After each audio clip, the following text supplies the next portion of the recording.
Let's prayers.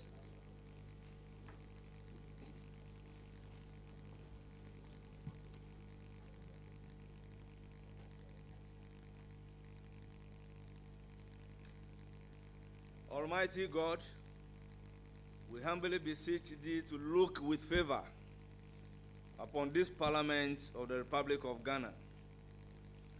Grant that it may perform its high duty as in thy sight.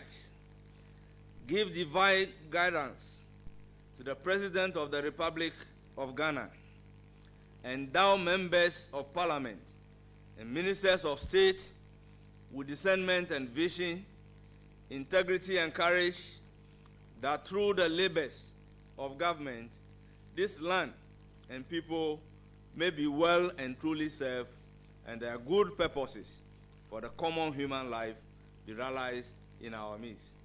O God, grant us a vision of our country, fair as it might be, a country of righteousness, where none shall wrong done away with, a country of brotherhood, where all success shall be founded on service, and honor shall be given to the district. Bless the efforts of those who struggle to make this vision a living reality. Inspire and strengthen the beauty of Ghana and Africa. The clerk of the committee may proceed to administer the oath.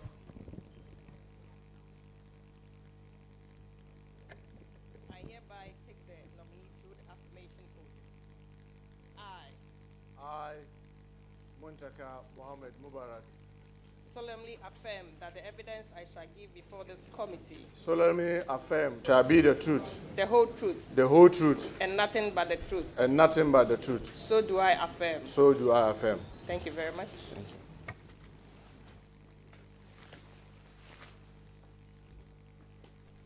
Thank you very much, Honorable Nominee.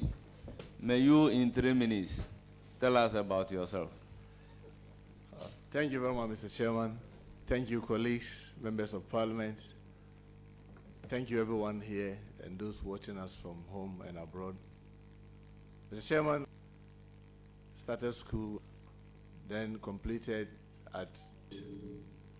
and then to Technology Secondary School for my sixth form. Did my first degree at KNUST, Faculty of Agriculture, and also did my second degree, the same KNUST, at the Planning Department. By way of education, since I did my master's and completed several executive education, some in Berkeley in California for global health.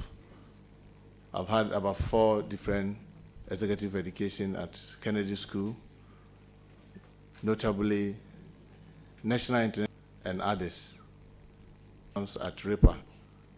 By way of and I've always worked through secondary school to be able to fend from the undergraduate were tests. I was teaching all over around and doing all manner of beginner jobs just to keep the body and soul together.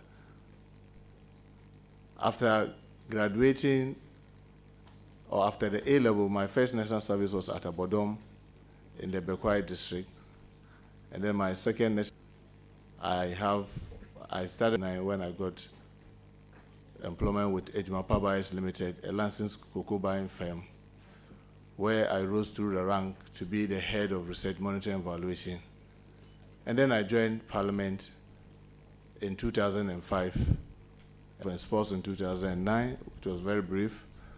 I've been the ranking on Health Committee. I've chaired the Health Committee, member of the Business Committee, Mines and Energy Committee, and many others.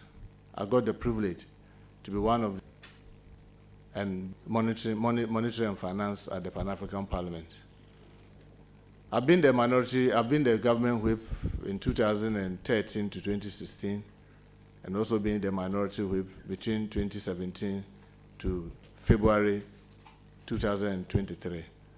So, Mr. Chairman, in short, I will say this is how far the Lord has brought me. Thank you very much. The floor to... Thank you very much, Mr. Chairman. Mr. Chairman, let me take this opportunity to congratulate my brother. Thank you very much. I have honorable nominee on the office of the Chief of Staff, which letter sought to demand for certain information regarding certain persons on government payroll. You are going to be a minister with many agencies under you, with such agencies inviting or have invited applications from Ghanaian young men and women for training. Between December 7th to January 6, 2025, that is December 2024 and January 26, January 2025, we had a government in place. With you as Minister of Interior, with all the agencies under you, and looking, are you who are already time in the history of this country, Ghanaians who are going through training to serve this nation? Thank you, Mr. Chair. Mr. Chair, I'm not privy to the full details of what my colleague is saying, so it makes it very difficult to give. So, this, January 7th, there was a government, and in my view, every action and inaction of that government is legitimate. A government from reviewing country forward.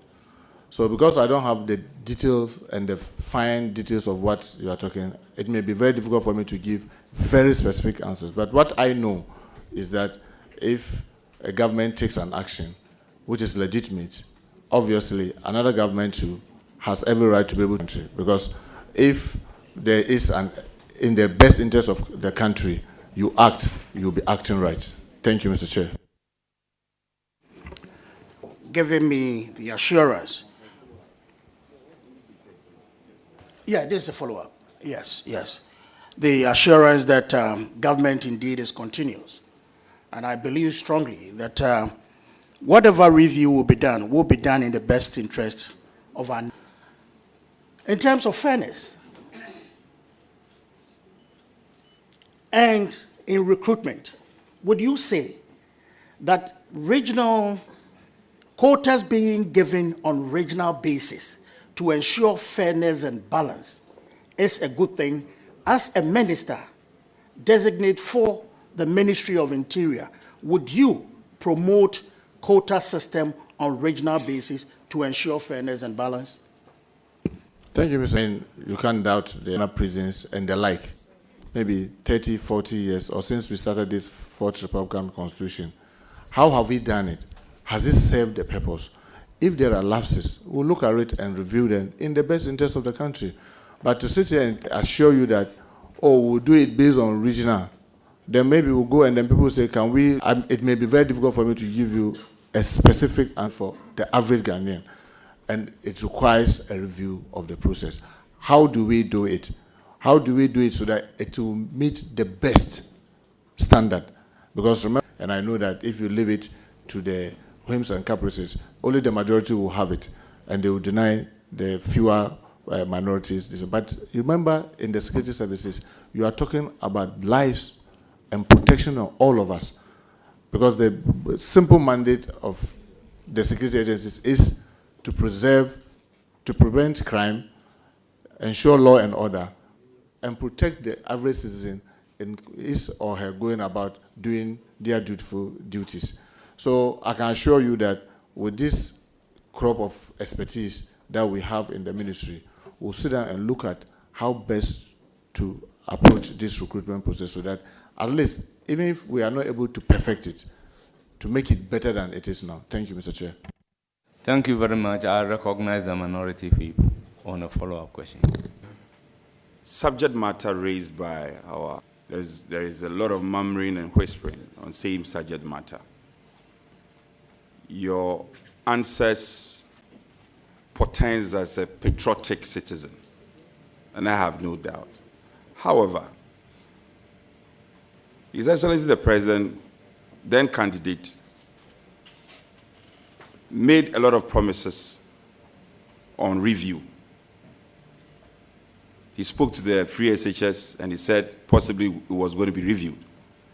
Your colleague, Honorable Atufosin, sat in the same seat you are sitting in the camera and tell Ghanaians that the context of your review is not cancellation. Can you assure us that your review is not cancellation?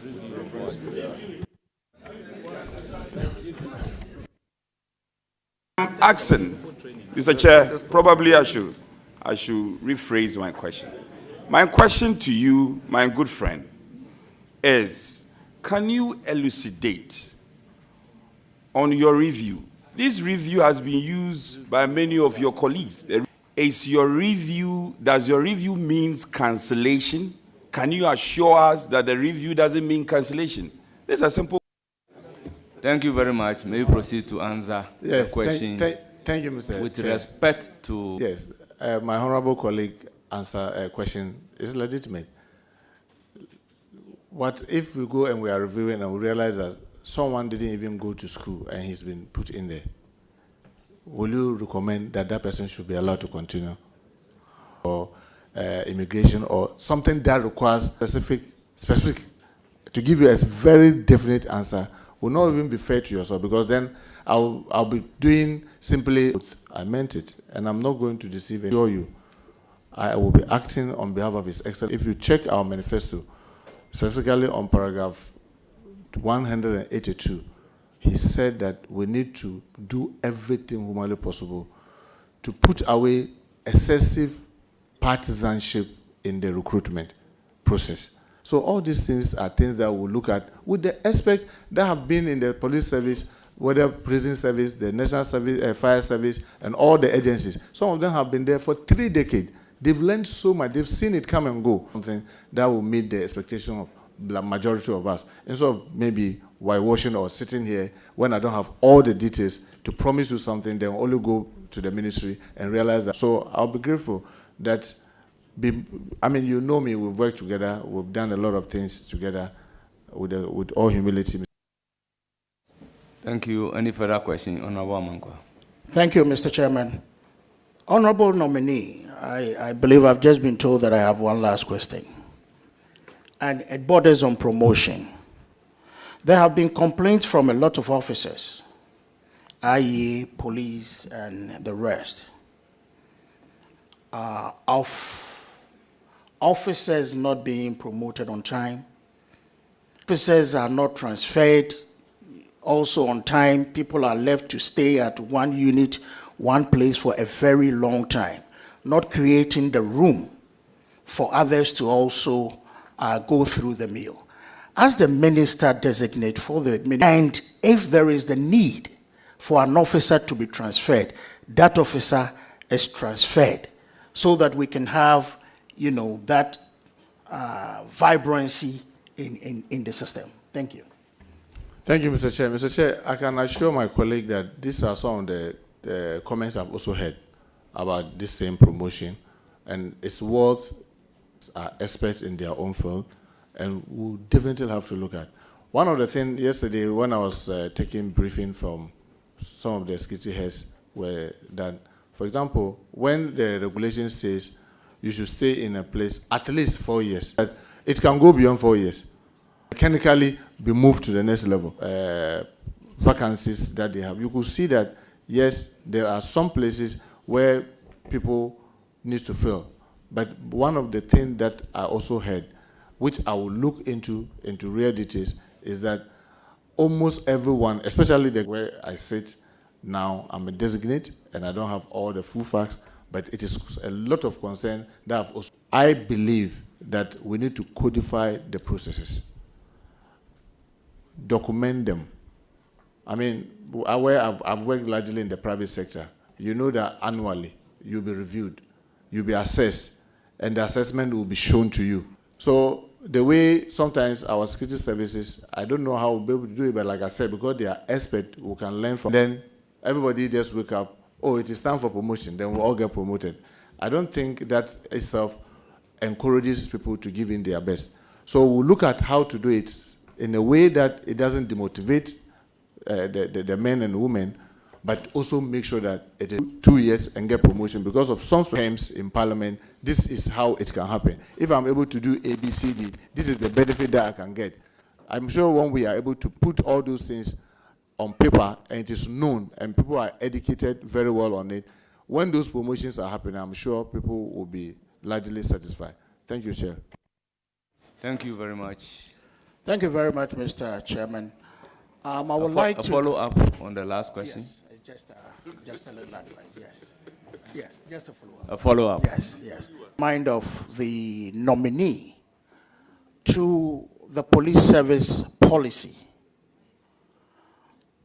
A policy to the effect that officers, I stand for correction though, because I can see a lot of police officers here. Officers do not stay or remain at one post or unit for more than 5 years. I believe that the honorable nominee, when he assumes office, I believe he would. He said he's not a master, but I believe that he's a master in his own right. I believe that when he assumes office, he must have this policy to ensure that officers, if it is time for them to be transferred, they move, so that others can also, that he will do that which is right for this country. He is a man, what you see is what you get.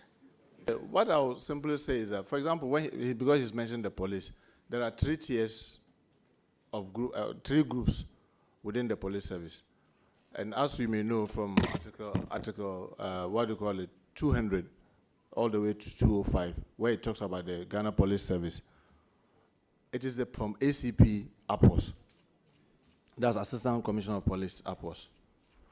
Then you have from, I think, Police Council, tiers.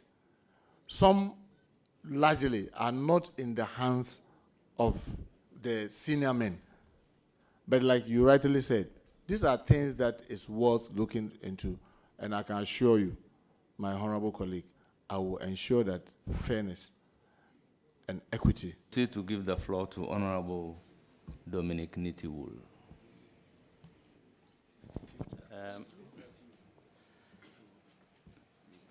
Welcome back to Parliament. Yes, but welcome back to Parliament. I'm not in Aba. The chiefs will charge me. My honorable friend, Honorable Muntaka, the nominee for 8 years. And I also work with you in government for 8 years. Hopefully, once God gives us life, we'll work together for another 4 years. You in government, me in opposition. Then after that, we'll exchange roles again. But let me congratulate you. So I'll congratulate you sincerely. First questions. Honorable, my first question is about professionalism of the 10. I want to find out from you and to say that whilst asking this question, particularly the Ghana police, in ranking them over the period, I would say in West Africa, over the last 8 or even 10 years, if they are not the best, then they will be the second across West Africa. It's clear. People who come here, go to other countries, they would rank our police and others, immigration. If they are not the best, they'll be the second best. But there's still more room for improvement. We don't just want them to be the best in West Africa or Africa, but the world. So there are still concerns that citizens have that I believe I want to put to you and find out how you would address those citizens. In 2021, they took over to interact with them because of those same concerns. How are you going to ensure that motorists are not stopped on the way and harassed by agencies under your jurisdiction or your ministry, either on the road, in their houses, or any other place? Also, the few ones who would stop people and pick something from them, money in particular, how do you intend to ensure that we eradicate that in forever? It should not be part of it. That's the professionalism I'm talking about. Added to that, it's still part of professionalism, so it's one question. Added to that, how do you intend to ensure that agencies that work under, but not because somebody has the might or somebody has the stature in society? These two things, they are all around professionalism, and they are public interest things. People suffer a lot in this country because of these two things. Motorists, people get beaten on the roadside. I have serious examples that maybe later I will discuss with you. But I want you to tell the public how you will address these issues so that by the time you leave office, these issues are not there any longer. Thank you. He's talking about. Yes, I agree with you. You and I have been in Pan-African Parliament, so we travel across the continent. And sometimes when you get to some other countries and you look at their police, you then begin to appreciate what you have, despite the challenges that continue to confront us. I agree with you. Fortunately, in the handing over the transition document, it shows that we've started using body cameras at the police. 800 is in their hand, and about 30,800 is being procured. And according to the fact that I saw, it says that the procurement process is complete. One of the things that I would do through the police council, remember, I'll just be to safeguard all of us. We'll ensure that if you are a police officer that you have to step out, then you have to have your body camera on. So that it takes away that not only you and your environs, so that if you are on the road extorting money, it will show. If you are brutalizing, believe that the hierarchy of almost all the agencies are also concerned when they hear some of these complaints, and they've been making frantic efforts to make sure that, because some time now, you don't see much of this harassment on the road, but you still see packets of it. We must do everything, in my view, Honorable Minister, Honorable Chair, to it. Secondly, with regards to the land issue, all of us have been victims. I've had an incident of where you legitimately acquire, you call the police that you call are on their way to the place. You get there, and another person have called the police, also called police, and both are coming from the same station. And I was wondering, how did this happen? That I will call from one station, police move. The same station, another person calls, they move, and they came and met there, two of them, two vehicles, and they were all from the same station. I said, okay, then let us all go to the station. And yet, me, who have legitimately acquired mine, I'm holding my document. The other person who called that, who is the other person who called you?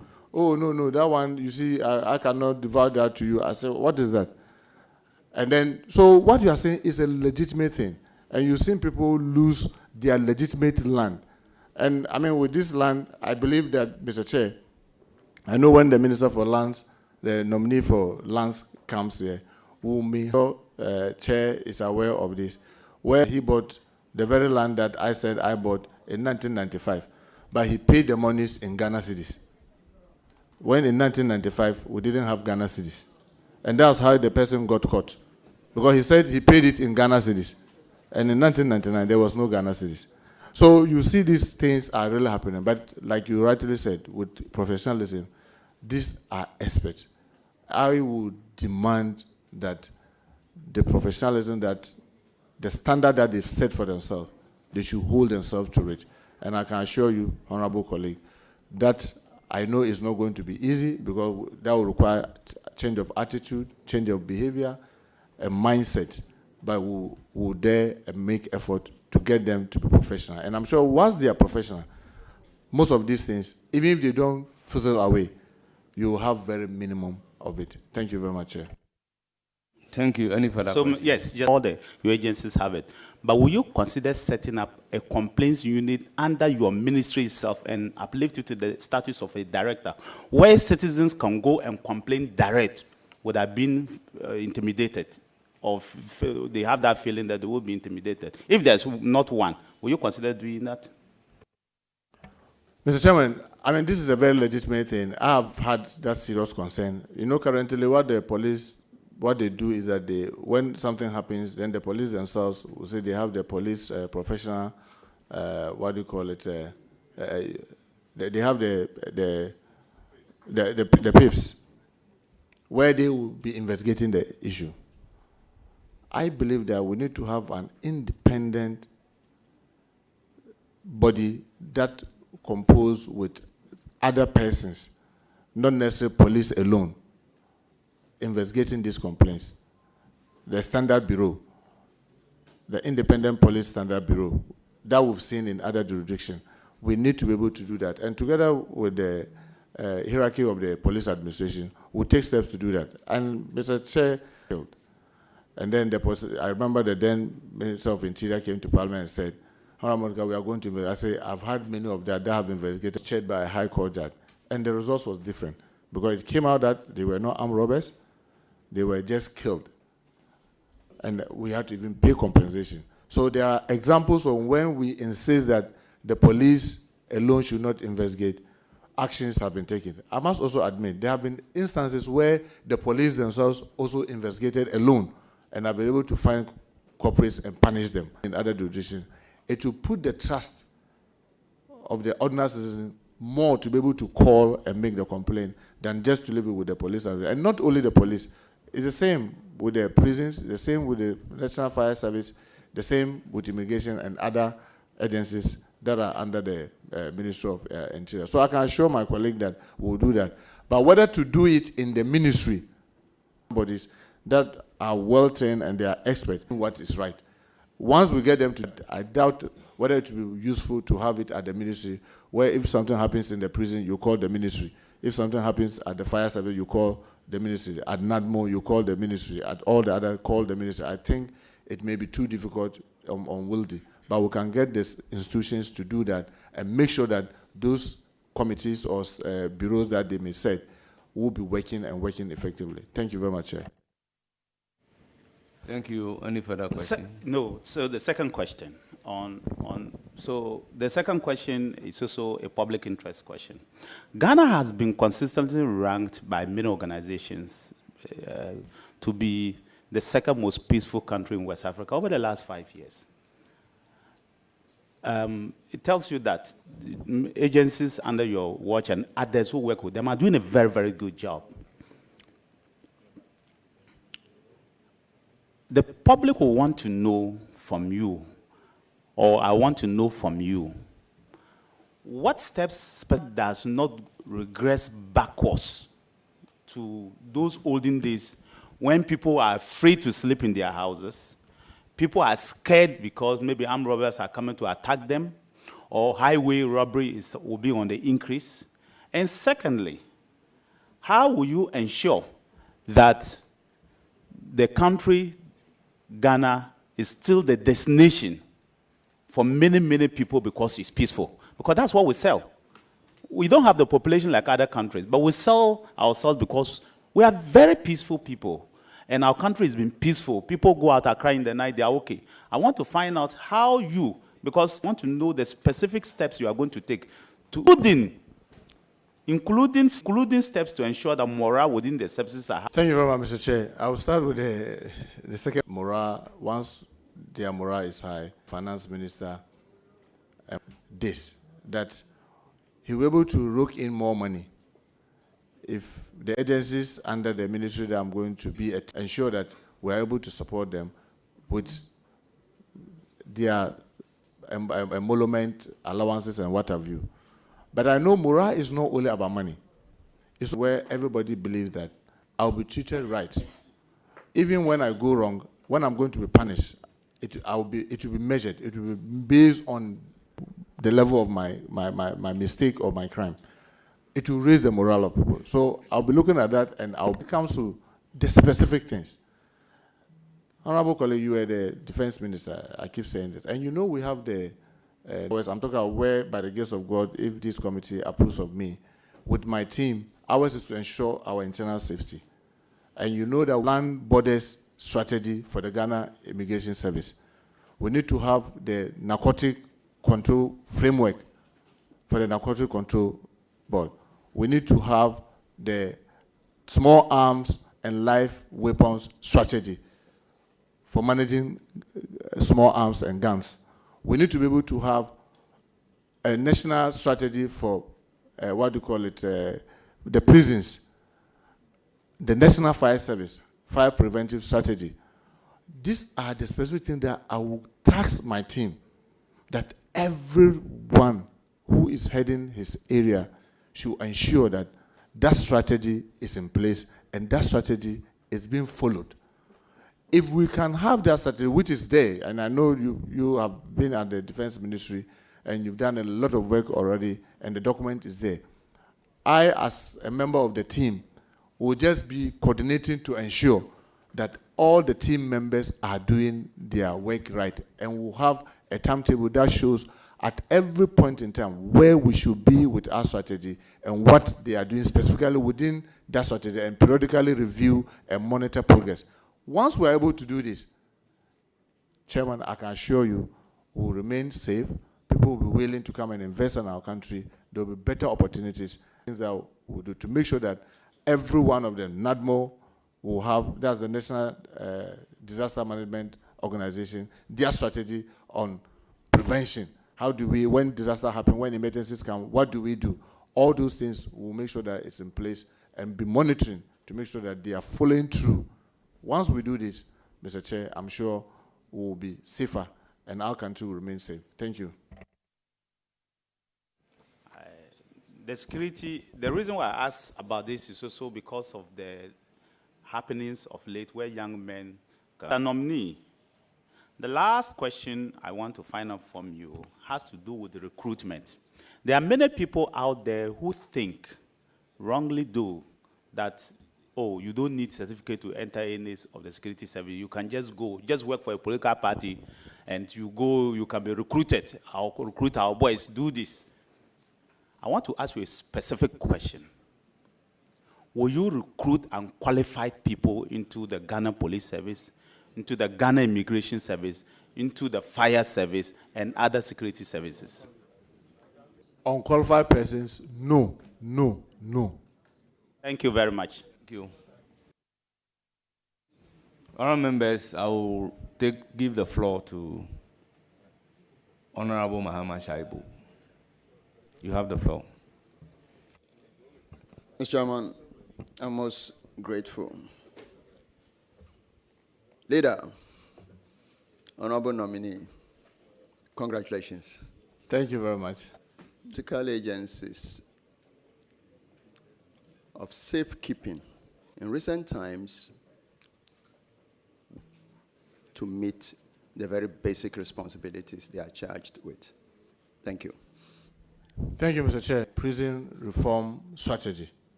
The few briefings when I was preparing for deep orphans. And that could be the weakest link in our strategy to keep this country safe. I can assure you that I am going to pay a lot of.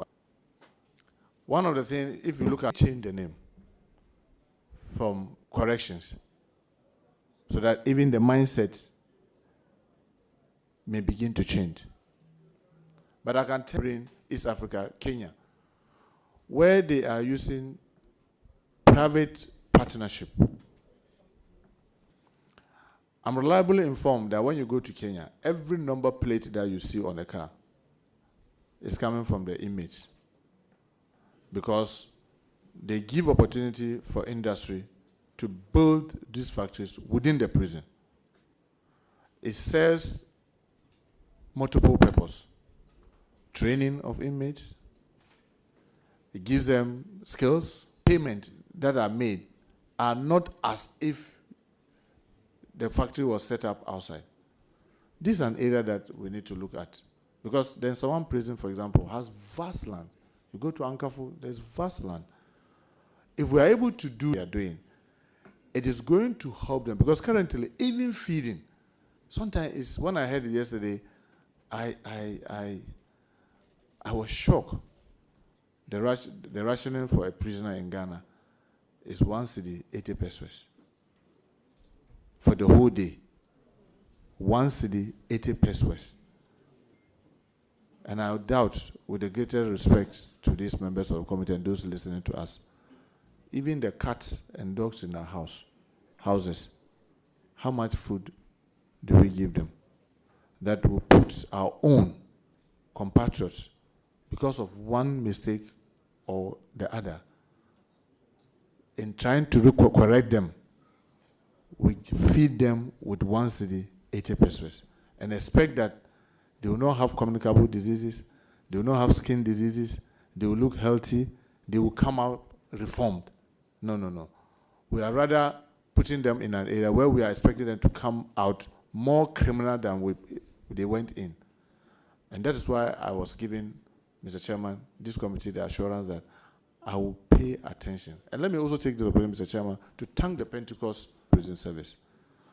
They are helping them to build almost 4 or 5 prison camps to enable them embark on agriculture, farming and other activities.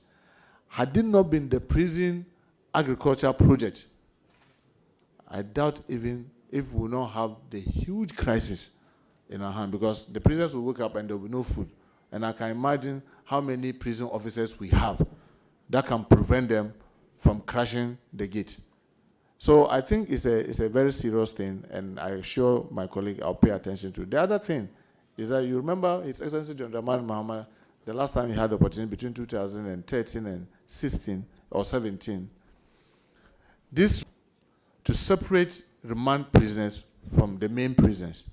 Unfortunately, that project is still not completed. It is something that I will pay attention to get, so that through that we can separate, not only in Isawam but in other prisons, separate remand prisoners from the other prisoners, so that it makes it easier. If every day you wake up and you see them as remand, they are under remand. They are not normal prisoners. You cannot forget about them, because then you know that you have a number of people in the remand prison. The other thing that I think we can do to really help the Ghana Prison Service is that, like, we have the High Court in Sawam, where the court is so close to the prison. It takes away the burdensome of trying to move them from one point to another. Already we are not allocating so much money to them. The little they have to sometimes beg the Ghana police for vehicle to collect inmates to court. And because of those challenges, remand prisoners get locked up and got forgotten. So that court, the High Court, just by the Nsawam prison, is so helpful. We'll see how, together with my colleague from the Attorney General, how we can work together with the Chief Justice to see how we can replicate this in some of the other prisons, like Ankafo and others that have larger inmates. And the last one is about the Justice for All. You know, the Justice for All project was one that was so helpful, where judges move into the prisons and deal with especially remand cases and get it expedited. I think that is another thing that, together with my colleague, the Attorney General, and the Chief Justice, will look at how we can use that Justice for All to decongest our prison. I'm sure when we take these strategies, partnership with the PPP, ensuring that we feed them well, help them to get skills and what have you, I'm sure it will lessen the burden that we are putting on the men and women who are keeping them, and also our compatriots, in a very dehumanizing manner that they find them. So thank you, Mr. Chair. Thank you. Any further question? Before you come in, I will plead with the Honorable Nominee. Just be brief in your answers. Thank you, Mr. Chair. All said and done,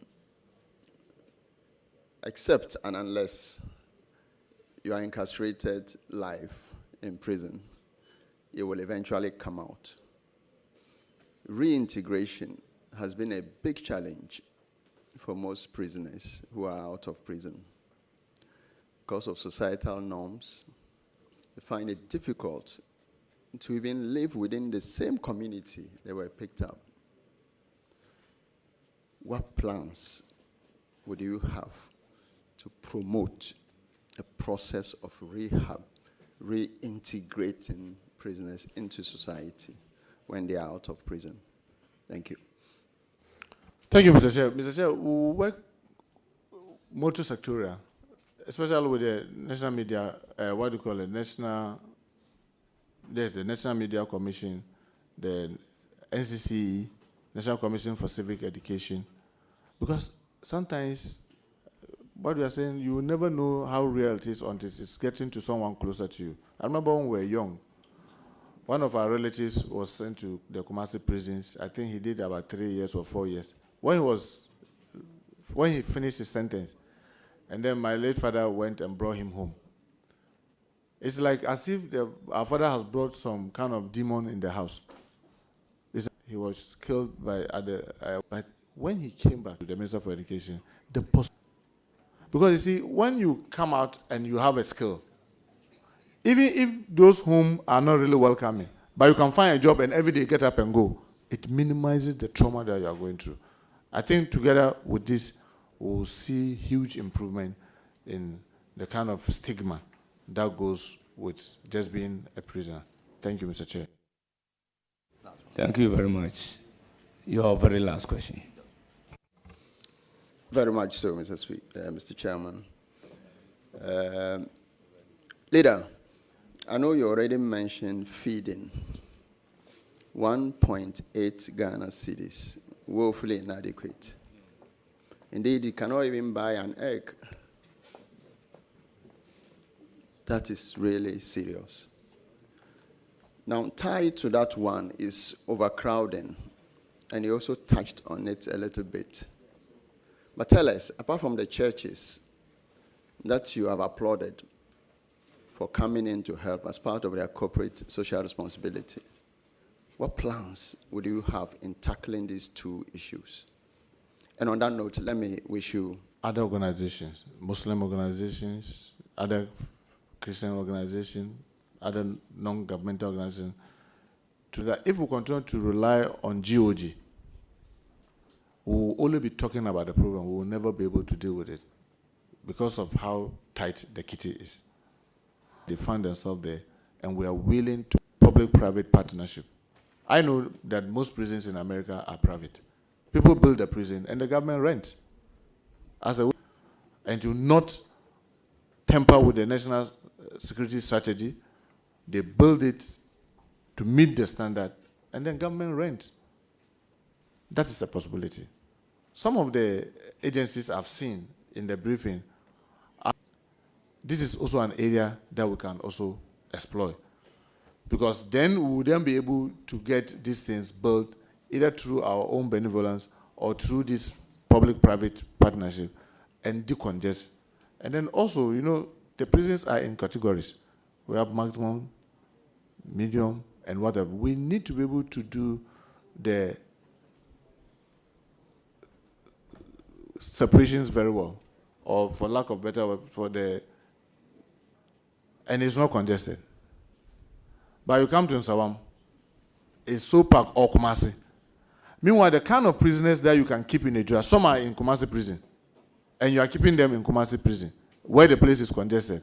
When Nigeria is not congested, we need to look at that. And together with the team that I'm going to be working with, we'll be looking at how to get all these things so that we'll decongest our prison. Thank you, Mr.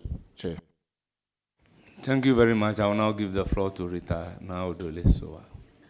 For his nomination by His Excellency John Dramani Mahama to the Ministry of Interior. Congratulations, Leader. Thank you. Leader, as we are still on the prison service, they are in my constituency. And there's one issue that I want to talk about: the prison officers. Their barracks is being pulled down. Officers have been made to go and rent outside. What plans do you have? And in the name of public-private partnership, what plans do you have? Is it that after the construction, the officers are going to be brought back to the barracks, or they are going to still remain in town?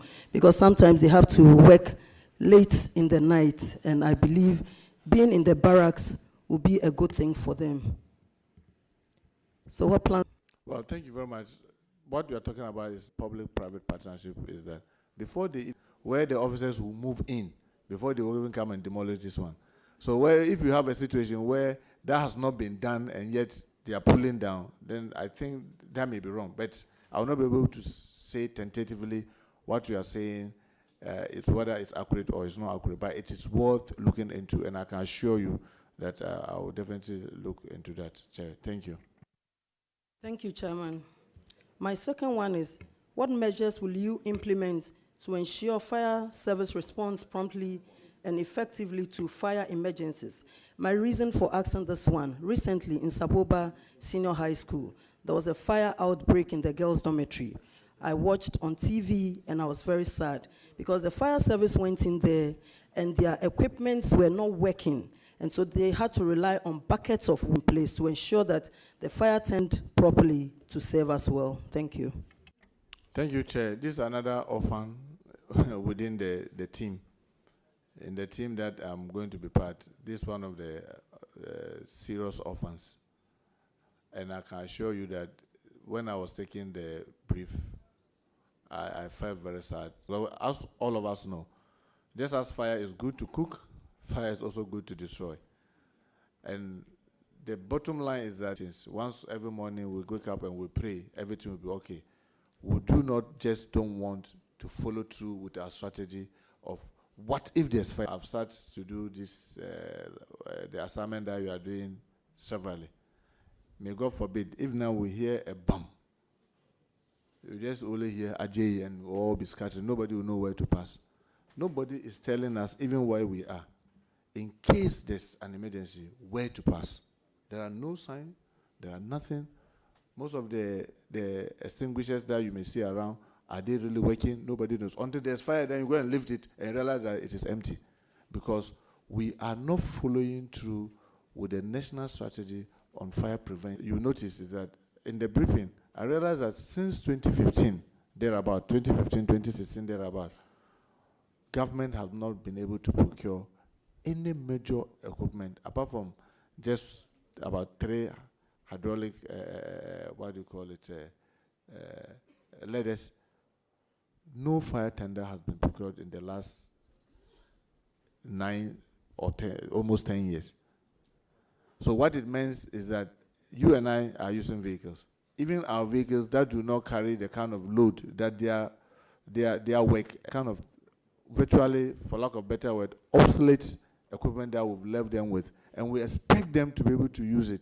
And sometimes, unfortunately, with the citizen, out of emotions, we try to even beat the fire hoses. Because the fire service guys are doing. I can bet you, they are also not happy with the kind of equipment, but that is what they have. And because they are obsolete, the task doing, together with His Excellency, is to ensure that we retool them, just as we stated it in our manifesto on page 186, thereabout. We retool them, we'll make sure that they have the necessary equipment so that they'll be able to protect us when the need comes. Look at the kind of market fires that we are having. It's so sad that the markets are built because they are with the local authority. They just don't care about fire certificates. Many of us here, people come to my house and when they see the fire tender, they say, hey, now this one too, what is that? Is it not spoiling the beauty of the house? You are talking about your safety. And you are talking about beauty. But I can assure you that, honorable colleague, this is an area that has been left as an orphan and will definitely. And the sad thing is that with them, there's very little IGF they can raise. So it makes it more difficult for them. But by the grace of God, when this committee approves my nomination and I get to the ministry to join the team, we'll give it our very best to retool them so that they... Thank you very much, Mr. Chair. Honorable Muntaka, congratulations. Thank you. Just a follow-up. In my constituency, Wejagbawe, the fire tender has not worked for umpteen years. I've heard you give assurances. But I'm also thinking, do they get risk allowance? And how much are we thinking of upgrading that, if at all? Because I witnessed the fire got a property in Bawe.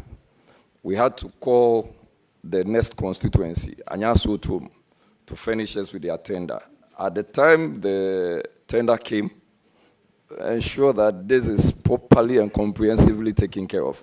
Bear in mind the fire officers who take the risk to go, like you rightly stated. Some of them are actually ostracized and hooted at, and in fact, when I was there, they threw stones at us. So just want to know how you intend to deal with that comprehensively. And if you are giving assurances, whether you have intentions of giving us some deadlines. Members, let there be order so that we can take the answer.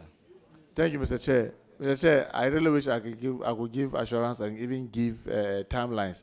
And believe me, the timeline will have been yesterday, because these are institutions that are really suffocating. And I'm very happy that you brought a very important aspect of their challenge: the risk.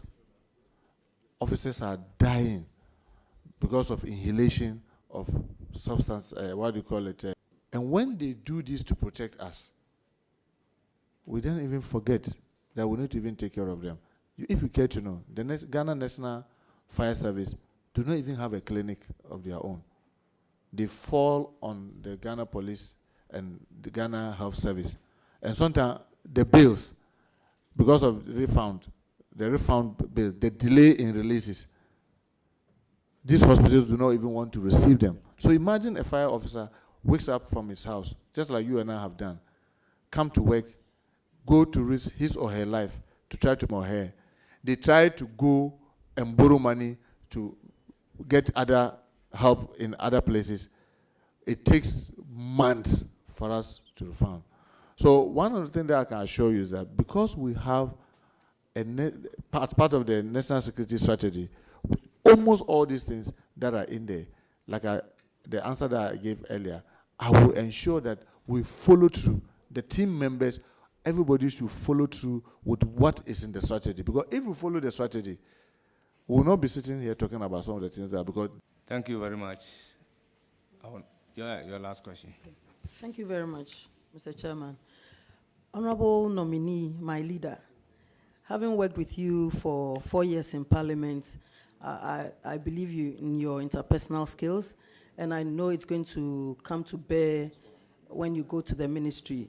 I want you to assure us as members of Parliament that we will not come and queue too long at your door when we come to visit you, because some of us have experiences where you go to visit a colleague minister, you have to wait for about 3 hours, 2 hours, and I don't think that is the best.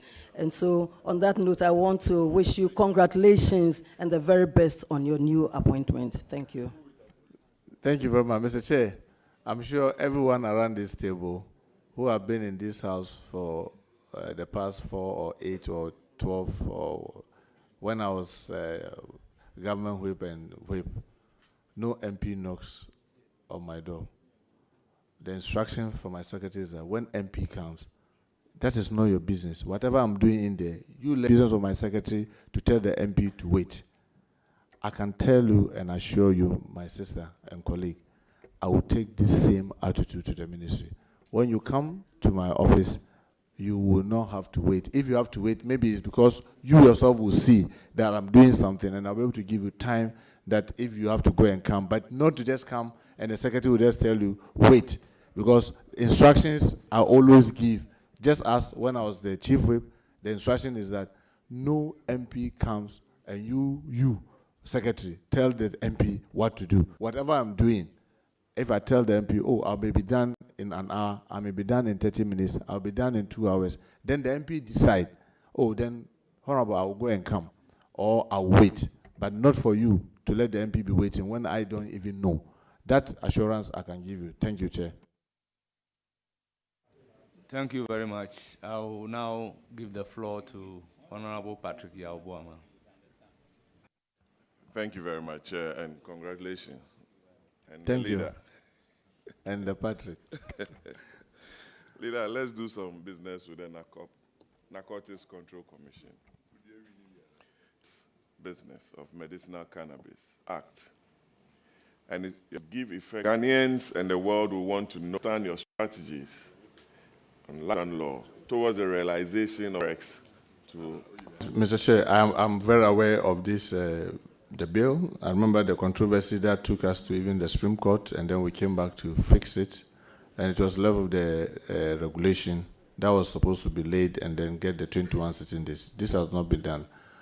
My take on this will be the experts there will be there. Obviously, the new president, His Excellency John Dramani Mahama, will be made aware of the law. And I believe that once it's in tandem with his vision for that sector, you can be rest assured I will lay it without delay. But obviously, I will have to listen to the expert there. As a team, we'll make a definitive decision. And once it is in tandem with already the existing, it's about laying, I know very well my way around this house and how to get things done. So we'll surely do that. Thank you, Mr. Chair.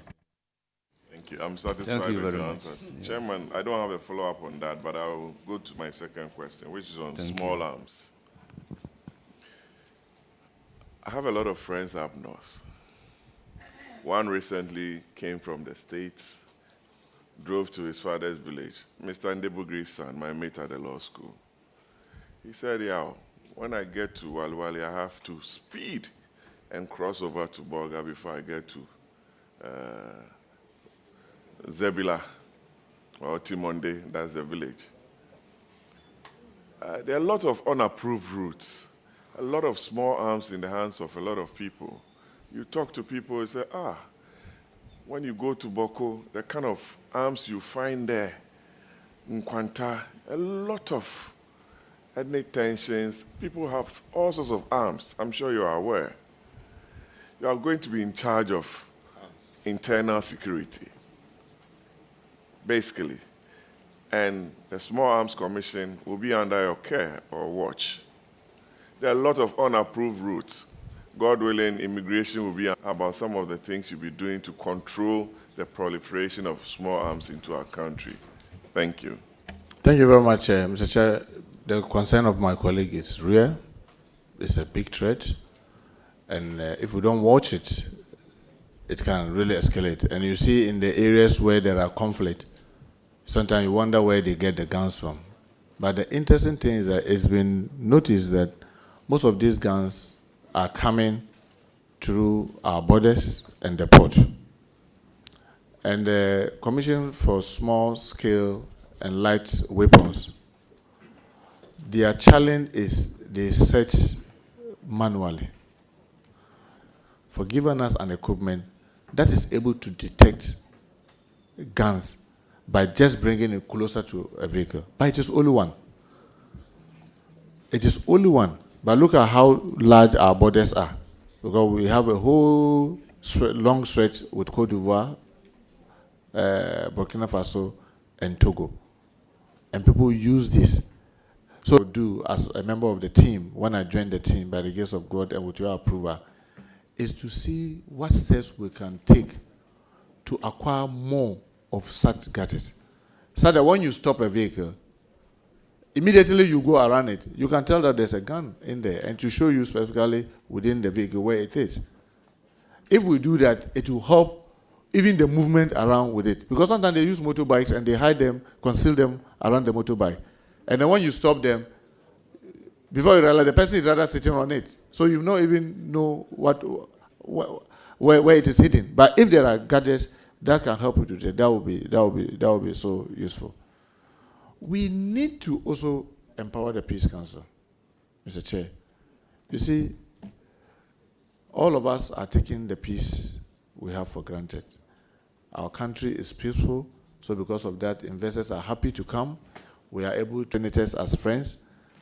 And each time they come to Ghana, one of the things that they tell me is that, Muntaka, you guys, do everything. If we don't build the peace, using Peace Council, and we leave, it will be difficult. Why are people keep wanting to keep those guns? They want to keep those guns because they think they can use that to protect themselves. We need to, and to do anything about chieftaincy, it has to be done by the National House of Chiefs.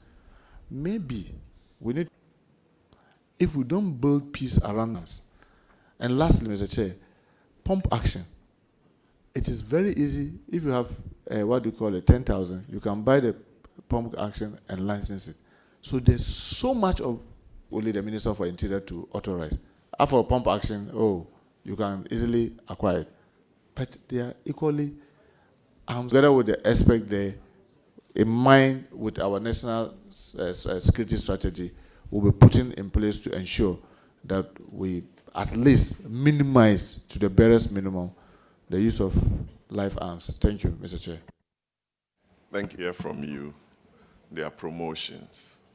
Some of them are saying they've been sitting in one office for many years, and they are not well equipped, and they want to hear your voice and believe in you that you do something different from them as Minister of Interior. On that note, let me wish the leader success at the Interior Ministry. Thank you. God bless you. Thank you, Mr. Chair. God bless you too. Mr. Chair,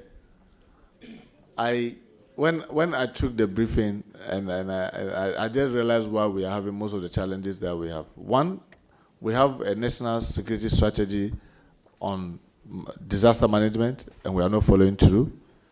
We have this huge organization, Nadmo, that we are not paying attention to. The steps, the law that we have is comprehensive enough. And if my memory serves me, it is Act 927. The Act 927. If you go there, Mr. Chair, you will see how nationally we need to have this emergency committee, regional and district. And it is, in the case of the national, it is multi-sectorial. Yet when there's something, when something happens, in our rush, then we're going to say, oh, we are forming interministerial. And I always say, what? When COVID came, we went and set up interministerial.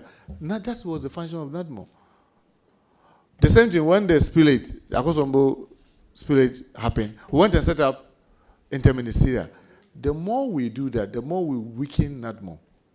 Because it's like you are saying that you have an organization, like you have a vehicle. It has fuel, it is serviceable, then you call Uber, that they should come and lift you.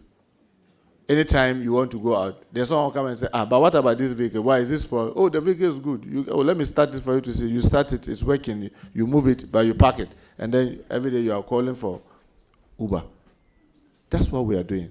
So, yes, it's an area that we need to pay attention, because if we do it right, and one of the things that I will do specifically is that when I join the team in Nadmo must let us as a group see quarterly, are the district complying, are the regions complying, and what are we ourselves doing nationally? Because if we can even meet just 4 times in a year to ask ourselves, in case of emergency, what do we do?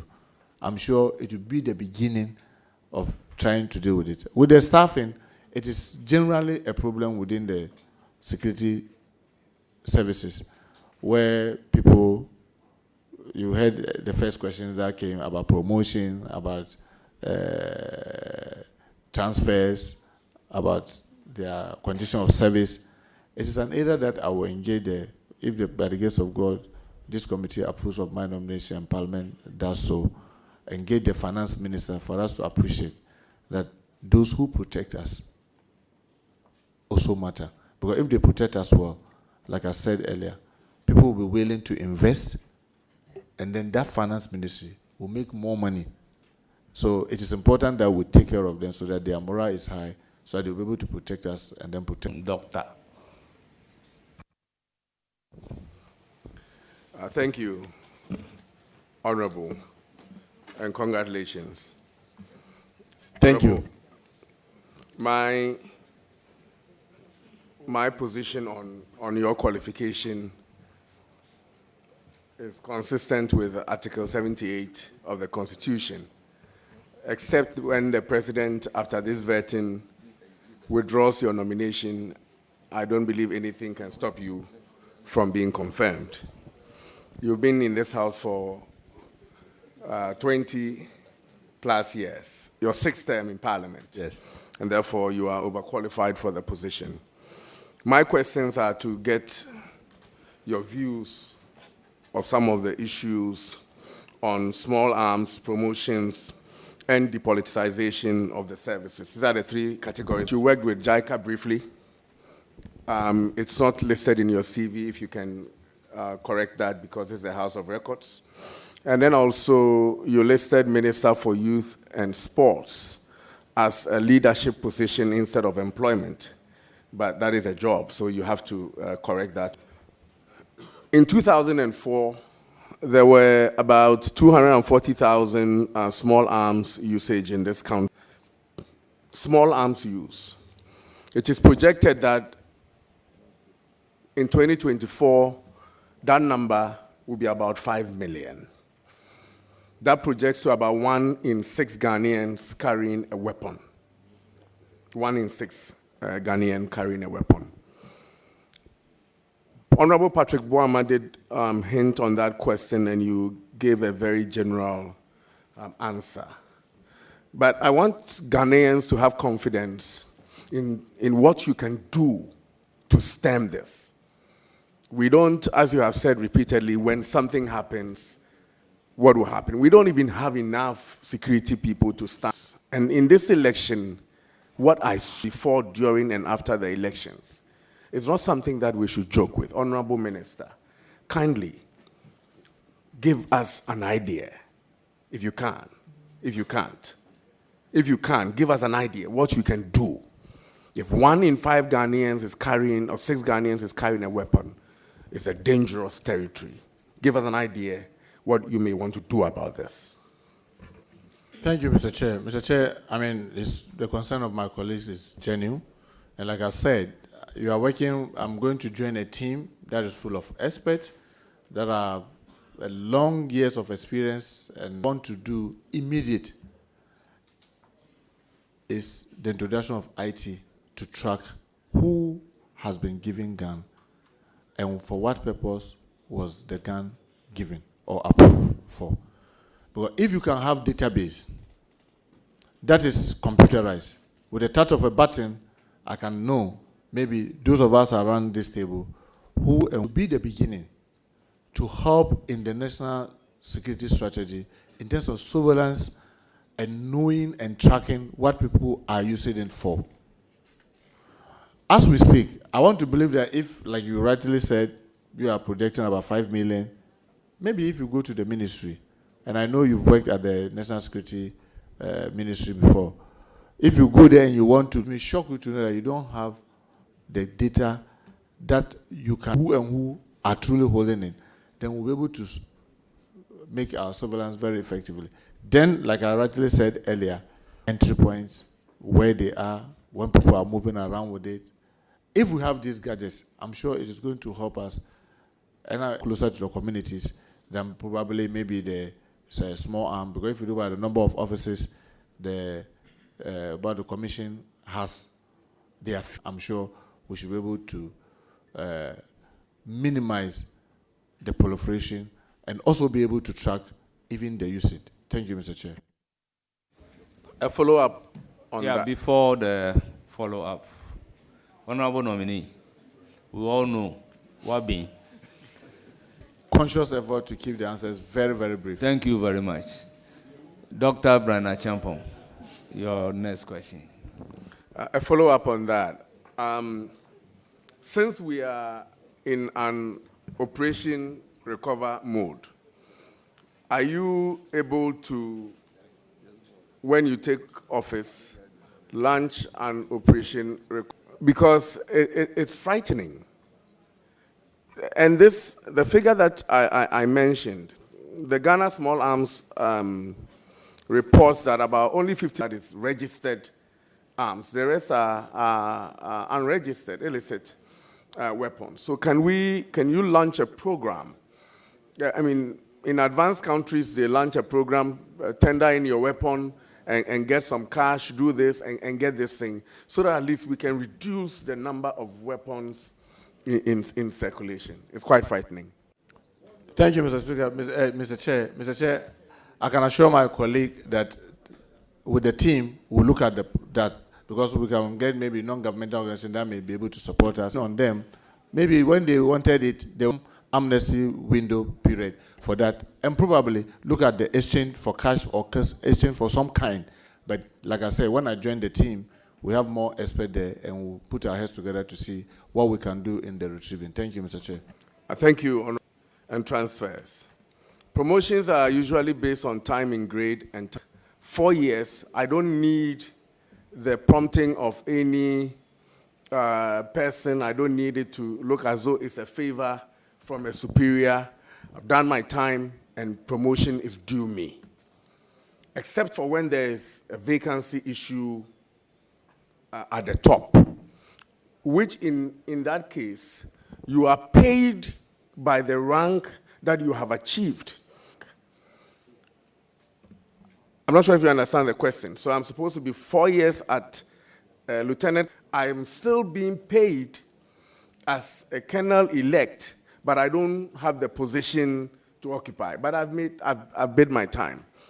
Is it possible that you can ensure that promotions and in the police services or all the agencies under you is by time in grade and time in service? Because I've read reports of police people for political expediency. When they are due promotions, they don't get their promotions, and then their juniors are passing them by. That we can institute a policy of time in grade, time in service, such that when you hit that time mark, you get your promotion. Punishment. This is one question, promotions and transfers. Transfers are seen as a punishment. We will transfer you to somewhere the sun doesn't shine, is what you hear from your superiors. Honorable, can we find a mechanism where when you enlist into a service, you know that this is going to be my operational area in the Volta region, that I will operate within the Volta region, so that it doesn't be that you are from Accra. I'm a policeman, yes, I'm a prisons officer, but I want to really live my life in a certain geographical area. So can we find a policy? Can we do something about these transfers, such that if you are transferring me within the Eastern region, I'm okay with it. But I'm from the Eastern region, I'm a human being, I want to live all my life in the Eastern region, and then you transfer me to Nzulezu, where, yes, I'm in a force, but I don't want to live. So all my time in Nzulezu, I am unhappy, I can't give my best to the nation, and so on and so forth. So this issue of promotions and transfer, Honorable Minister, God will see you through, but when you are there, what will you want to do about these two issues that I've talked about? Thank you very much. Thank you, Mr. Chair. Earlier, I tried to answer this question, but the assurance I will give my colleague is that working with the team that I'm joining, we'll put in mechanism to make this very transparent, and then some of the concern that you are carrying on, we'll look at it as a team and see the best way we'll be able to deal with it. Because you see, I've said it and I'm repeating, the law says at least. So if it says at least 4 years, it means that you can be there for 8 years. We should be careful. This mechanical promotion, get up every morning, I brace it, I work so hard, and in working hard, most of the time, as you and I may know, I even get the wrath of the institution because I make mistakes and I can get punished. Oh, you decide to sleep and just wait for the 4 years. And then the time comes, we'll all get promoted. Why wouldn't I also go and sleep? So I will all be sleeping, and then we'll just be counting the months and the years. It gets there, then we'll get promoted. So we need to strike a need balance. And because of that need balance, definitely that you have raised seriously, and I assure you we'll do the best that we can. Thank you, Chair. Thank you Chair, very much. A follow-up on this. I agree with him, but when you are recruited into the service, you are expected to work hard. But if you work harder, you can be promoted above your colleagues. And in the same vein, if you are lazy and you decide that you sleep, there are administrative queries that can be put in place such that you also don't progress. But what we are talking about is all things being equal, that you have bid your time and you have been in the service for the time and you are due for promotion. I'll move to my third question, which is on the depoliticization of the services. Honorable Minister, in the last election, 2024, there was a security task force on elections. They did quite well, quite commendable, led by the CDS and then the IGP and other heads of services. We're grateful for their service country. The security personnel that were deployed there did nothing to stop anything that was happening because they were not too sure who was going to win and what will happen will befall them if they take an action against the other person. That is what happened at almost every polling station. In fact, what we saw on TV at the collation centers, what we saw on TV is where people were being jacked up at collation centers and just not too sure. Indeed, the Electoral Commission had to, on 3 occasions, issue letters requesting for, and I'm sure when you take such as the 10 agencies under you, including Nadmo, when there's a disaster, they check where you belong before you get support. What can you do? And all Ghanaians will support you if you embark on such an action to ensure that the services that serve Ghanaians is depoliticized. Thank you. Thank you, Chair. Thank you, Chair. Chair, I always say this, and I've said this 1,001 times, even on the floor of the House. If we play around with everything that we do with excessive partisanship, then everything we do become politics. And we will all pay the price for it. I agree, we need to depoliticize, and this, His Excellency John Dramani Mahama, as part of his vision, himself has stated that in paragraph 183 of our manifesto, that we will take steps to depoliticize our security. I mean, frankly speaking, how the police operated. Why? People thought that they were going to do this thing and get away with it. Destroy material and those things. And they were taking the videos, the CCTV there, and as we say, I will ensure that they are prosecuted.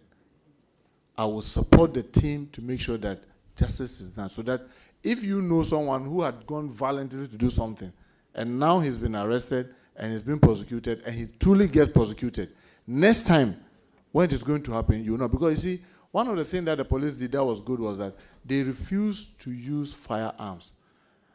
Because if they from the police, some came from the military, some came from private citizens, but not the police. But all the perpetrators, as many as possible, and my check says 150 of them, I will support the team to make sure that each of them is brought to justice, no matter who is involved. Because you see, if we don't do that, and then now I look and I say, that, oh, this is a Muntaka, oh, can you do something about it, and he get away? Why would Brian Achompong also not get away with it? But if you see that a Muntaka is being dealt with, then the Brian Achompong will know that when it gets to his thing, that God himself says he will be unfair for people to do that. And His Excellency John Dramani Mahama has stated that in our manifesto as part of his vision. And I will support that and will make sure that the right thing is done. It's not going to be easy. It will come with back. The right thing is done. So that at least, even if we don't succeed in eliminating this excessive partisanship in our security services, we'll bring it to the barest minimum. Thank you, Chair. Thank you, Honorable Leader Arms and the depoliticization of the services. I can assure you that the process that you start in depoliticizing the services, inshallah, when the next MPP government will continue from there. Now, giving a gun salute, you have to be at attention. You were 2 nations nominee, and I wish you very well. Well, Mr. Chair, I was vehemently against that shootings in my house because I told them that, no, that was why I came out, and I've since made the officer to apologize. And it's also gone viral because I don't think that that was right. Yes. Thank you, Mr. Chair. Thank you very much. I will proceed to give the floor to Honorable Hajia Ladi Ayamba. You have the floor, Hajia.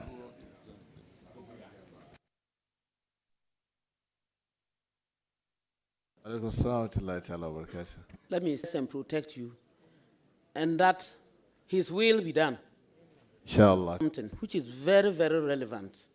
because I come from the Bawku enclave. I am a Moshi, you are a Dagomba. So many Dagombas behind there. So many Kusasis around. So many Mamprishis around. And we all know the route that we are coming from. That is the Moli Dagbani area or route. And Nagwewa himself has his grave in my constituency. That is Pusga. So Pusga is the almighty place. Will you, as the Minister for Interior, and who will have to take up the issue of these crises in Bawku, come in and let us understand that we are one and the same people. Apart, I would just say a very big congratulations to you. I wish you the best, and you take care of yourself. You know it better than I do. Thank you. Thank you very much. I can give my sister the assurance that I will be very interested in assisting the team and His Excellency John Dramani Mahama to achieve that vision that he promised the Bawku people, that will do everything humanly possible to ensure that peace returns, not only in Bawku, but all the other areas across our country. About this and call for a national conference on the future of our chieftaincy, so that we'll be able to know that aside all these things that we are here, if anybody, if a UK citizen walks into this room, it will be very difficult for them. And yet we consistently try to show that we are different. But I believe that with the commitment that His Excellency John Dramani Mahama has given and his vision, me being his rep at the Ministry of Interior, together with the team that I'm going to join, will support that vision to ensure that peace, permanent peace, returns not only in Bawku, but all the other areas that are having these challenges. Thank you, Mr. Chair. Thank you, Vincent. Thank you, my brother. I think I'll take this opportunity to thank His Excellency President John Dramani Mahama for nominating you to this position. As one of my colleagues said, barring any last-minute change, you appear serious as a man of faith. When you find a political mentee asking you've mentored him in this house for 4 years. Mr. Minister Designate, please, you had a relationship with the Minister for Local Government, Chieftaincy and Religious Affairs for many years in this house before I came. God has designed it. He is not the Minister for Local Government, Chieftaincy and Religious Affairs. You are going as Minister for Interior. That relationship is necessary to ensure that John Dramani Mahama find it, be able to assist you. Bring peace to Bawku, one. Bring peace to many of the places that we have curfews.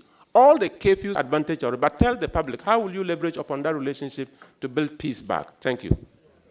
Thank you, Mr. Chair. Had been my deputy for... We work very closely. And you've seen he and I campaign together, and you join us in Wenchi. So the jail is there.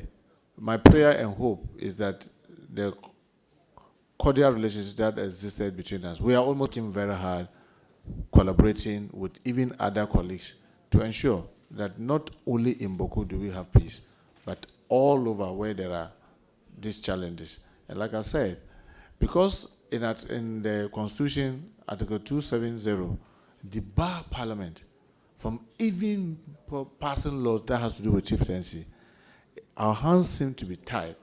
But what probably my colleague and I, House of Chiefs and Regional House of Chiefs, so that they can fast-track the codification of the line of succession.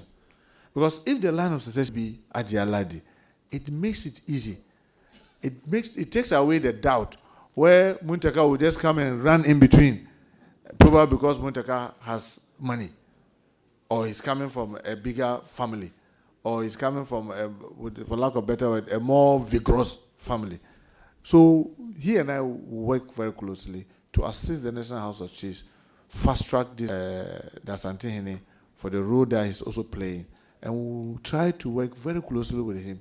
Having been, Anasantihine, that has helped in the Dogbong, it's been helping in so many other places. It is our hope he will continue to provide his wise counsel and make his services available in all these areas across our country. Thank you very much, Mr. Chair. Thank you very much. I will give the floor to Honorable Muntaka Mohammed Mubarak. Thank you, on your Reverend. nomination to the well-deserved position. Given that you are a very respected member of this House, a sixth-term member of Parliament, expected, among other things, to provide advice to the President on very serious matters of security sector governance, including advice to the President on the appointment or revocation of appointment of heads of various security agencies. Now, there are two schools of thought. One that posits that in deepening security sector governance and promoting professionalism, it is important that even when presidential turnover occurs, at a time when heads of security agencies may have served their term midway or at the beginning of serving their term, it is important to maintain them to serve the full term in order to ensure that professionalism is strengthened and integrity of the security services are strengthened. On the other side, there is another school of thought which also posits that in order to court political loyalty, when presidential turnover occurs, leadership will have to change heads of various security agencies and to revoke appointments of heads of agencies and appoint new ones deemed to be loyal to the succeeding government. Which of these school of thoughts do you belong to, and what do you promote in advising the President, considering the fact that countries or jurisdictions who want integrity and have been on the path of declining security? Thank you. Thank you very much, Chair. Chair, I mean, my colleague and I have been in this house for some time, and I'm sure if he takes the hands that he will see my mean well just as you mean well. Why should I doubt your action? So why not allow continuity? But you also know, sometimes you come and meet a situation where, with a greater respect, I know I've met my team and the team that I'm hopefully going to join as a member, the heads of security, and I can see the competence. But in some instances, you come and meet people that are just allowing that affect the national interest. Because they were not put based on national interest. They were put based on parochial interest. If you allow that to continue, then you are also one side of your coin, because the exigencies and the time and the circumstances will determine which one you go for. Because, frankly speaking, if all of us were very professional in the way everything gets done, the person allowing that to continue will be injurious to the national interest. So it has to be dealt with case by case. But you cannot have this kind of one-size-fits-all. If you have that one-size-fits-all, I don't think it will be in the national interest. But just take each case and look at the merit and demerit of staying or leaving, and then act appropriately. And thank you, Chair. Thank you very much. Yeah. Yes. Thank you, Honorable Chair. Just a short follow-up. Concerning interaction with the heads of the various security agencies incumbent, and during his interactions at briefing so far, out of the 10 heads of the various agencies that you'll be heading, do you find any incumbent to be possessing traits of being around a square peg put in a round hole? Well, that would be, Chairman, that would be extremely difficult to tell. Because frankly speaking, from a distance, the way you may see an individual may be completely different from when you get closer. And then when you get all the facts. So it is when I get in, then you now have to get all. The government has its vision and aspiration. And sometimes, if, for example, I am the type that will not be able to help His Excellency to achieve his vision and objective for this country, when the Ghanaians have trusted him, why should I stay? Because my is contrary to the kind of vision and aspiration that he has. And he is the one who is being elected. Why should I be the one to say, not because I'm not good, but the match is just not there. So it is better to give way for somebody who can come and help him to achieve his objective. So once the facts are bare, I'm sure His Excellency John Dramani Mahama will not, he has stated it in our manifesto, and I want to believe that he means what he stated in our manifesto. He will mean well. He wants to leave legacy. Mine is to assist him in achieving this legal. So we will not be acting based on favoritism, based on hearsay, based on what we want. But I want to believe that the advice. Thank you, Chair. Thank you, Honorable Chair. My last question. Very much. Very well. Ghana's democracy is one that is very enviable. We've gone through one factor that is still inimical to the sterling democratic credentials we have is the rather unfortunate phenomenon, perennial across various transitions of post-election violence. You have provided responses to certain specific. You indicated your preference for commission of inquiry in specific cases where you think that that would be appropriate, and even cited an incident of killings which you are aware, and one commission of inquiry was constituted. It fast-tracked investigations and prosecutions and served justice promptly.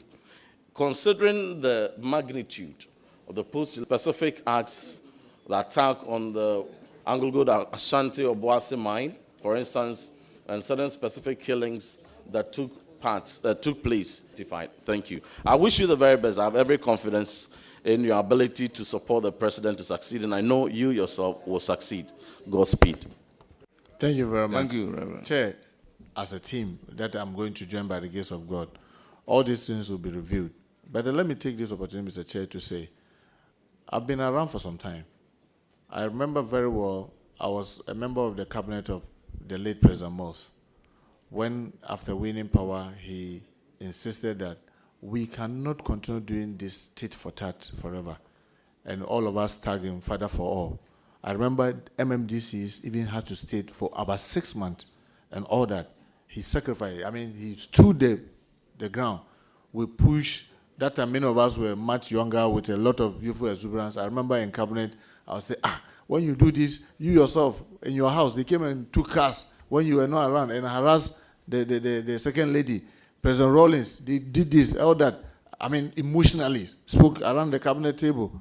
Then he said that, look, you are young. If you don't learn to forgive, God will not forgive you. So let us push all these things behind us. He did all that. Unfortunately for us, when power changed in 2017, we went back to the 2001 behavior. And it nullified the sacrifice President Mills made. All that we have seen. I condemned them. His Excellency General Muhammad condemned it. You remember he even called the then president to act. But be truthful to ourselves. That look, what is good for you is equally good for me. We should all be acting knowing that you mean well, I also mean well. It's just that this time, but when we make it look as if that once I have been chosen, I have to show you where power lies. I have to stample on you and step away. One day, it may get out of hand and all of us will regret. I don't think we need to wait to get there. That is why, again, I remember very well when he said, look, we are in power. Let us, we the political actors will start talking so we can de-escalate the tension. I remember, how can we be seen as if we are afraid of them? Party headquarters had time, chat, and interacted. And they promised they were going to return that visit. I don't know whether it is going to happen tomorrow. So when that didn't happen, then everybody was telling, Prof, Dr. Community, we told you. So let we, the political actors, I mean, I've been in this house long enough, and I don't say it with apology. Napo is my mother to him, but he belongs to MPP, I'm in NDC. Before him, there was always conflict between Aswanse and Mensia. The constituents were always fighting violently. When he became an MP, and we kept that relationship, they will see him visit me, his constituents will see me visit him. Why would they fight? The fight stopped. And for almost 16 years, there had never been any conflict between Aswanse and Mensia South. So let us, we all sitting around this table, mean well, extend courtesies to each other, and think about each other in the good sense. When we do that, I'm sure most of these things will not be happening. Thank you. Thank you very much. It's now the turn of Alhaji Alhassan Omar.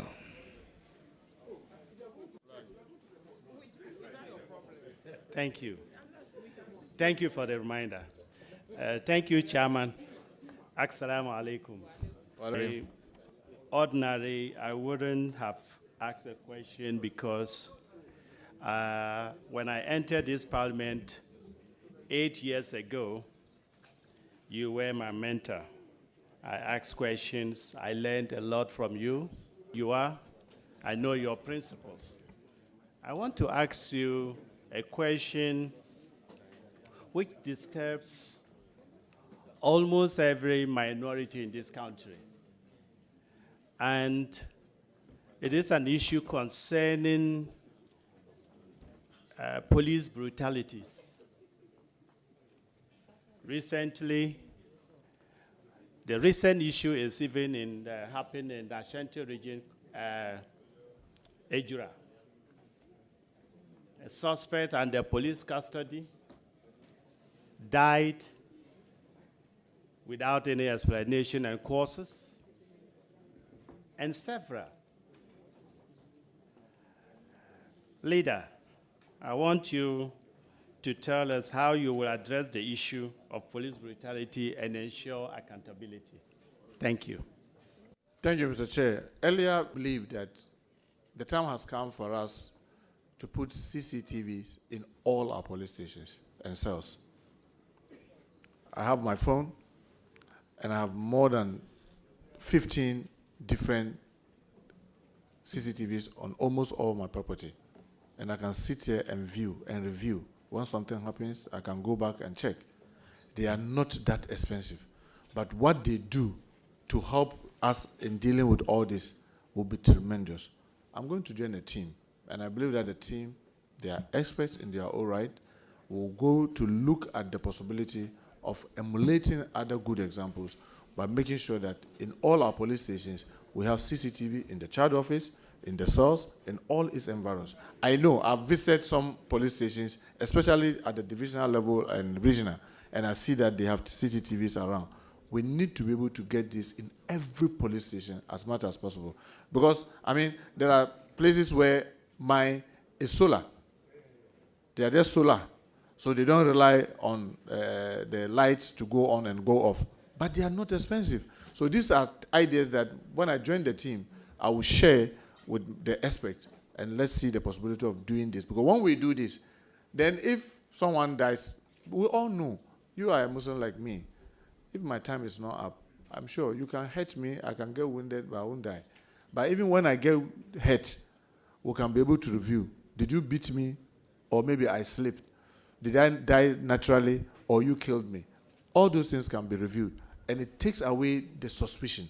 Because you see, the reason you see this and the violence that you see is mistrust. And sometimes because of the past credibility gap that we've had, where the police say, oh, we are investigating, nothing comes out of it, nobody hears anything. Even if they finish the investigation and maybe they even probably punish the perpetrators, the public don't know. So when something happens, they become so suspicious and decide to take the laws into their hands. But if we have all these measures like these cameras that I'm saying, that can be reviewed and be shown to the world, oh, this is truly what happened. One, the policemen themselves will be careful about the abuses, and then we'll be able to also know the truth anytime something happens. Thank you, Mr. Chair.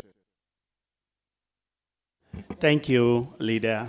I wish you well and congratulations. Thank you very much, my brother. Thank you. May I give the floor to Honorable Jerry Shaib.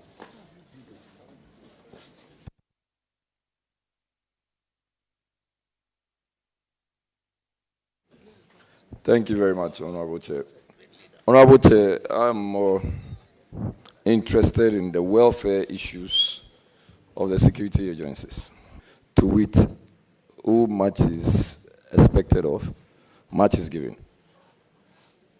They do a lot of work, especially within insurance for security agencies or personnel. The issues including salaries, and where they even sleep, their attire, allowances, delayed payments in these allowances, even petty loans for them to even acquire basic cars, 1.2, 1.3 engine vehicles, for them to do some movement around. Honorable, of poverty within even the security agencies. Thank you. Thank you very much. I mean, you're speaking to the Pope when it comes to this here. He was then, he became regional commander later, and together with him we built some more. And the shocking thing was that the barracks that they had in Aswansi, that's the airport police station, they were using pan latrine, where they ease themselves. So I built a 20-seater WC for them through the integrated welfare fund. That, even though I'm yet to get there to get the full facts, in the last 3-4 years, no police officer, no matter your ailment, the police themselves are able to deal with it without necessarily falling on GOG. It is something that I will encourage the other team, because I'm joining the team. So can we look at how we can emulate this with the other team? Can we get, yes, government to do more, but can we get also private individuals to support? Can people who God has endowed be able to support our security people so that they can support us? I mean, I always read widely, and I remember Carnegie, one of the richest guys in America, who says, I spent half of my life looking for money, and I spent the other half giving it out to charity. In this part of our world, like I mentioned, what Pentecost did in assisting the prison service, let us all learn. Yes, we'll push GOG, government, to do is, but because of the enormous nature of the challenges, if I can get all the teams that I'm joining, the Prison Wali, we launch a program, and citizens, non-governmental organizations, non-profit organizations can willingly donate because of supporting us security services. I'm sure it will go a long way to deal with most of the challenges that you're talking about. Thank you, Chair. Thank you very much. Any further questions? Mr. Chair, yes. Just a follow-up. Honorable Muntaka, so what happens to line and expedite pension processing for retiring security personnel? Well, Chair, thank you very much. I mean, His Excellency John Dramani Mahama in the NDC manifesto, if you check, has said that he's going to ensure that the Cap 30 is there and then review it and improve it. That, I can assure you, that will work very closely as his representative at the Ministry of Interior to ensure that this is done. Because, like I said much earlier, without morale in the services, you can bring all the tankers, you can bring all the guns, you can bring all the accoutrement. The men to man it, if their morale is low, we will have a challenge. So, like I repeatedly said, we have a national security strategy. My bid is that the part that we have to do with internal security of our country will adhere to them very strongly. And a part of it is about their condition of service. So you can be rest assured that this is something that we'll take up very seriously. Thank you, Mr. Chair. His Excellency President Mahama is currently driving a very beautiful V8. Whether or not, as Minister of Interior,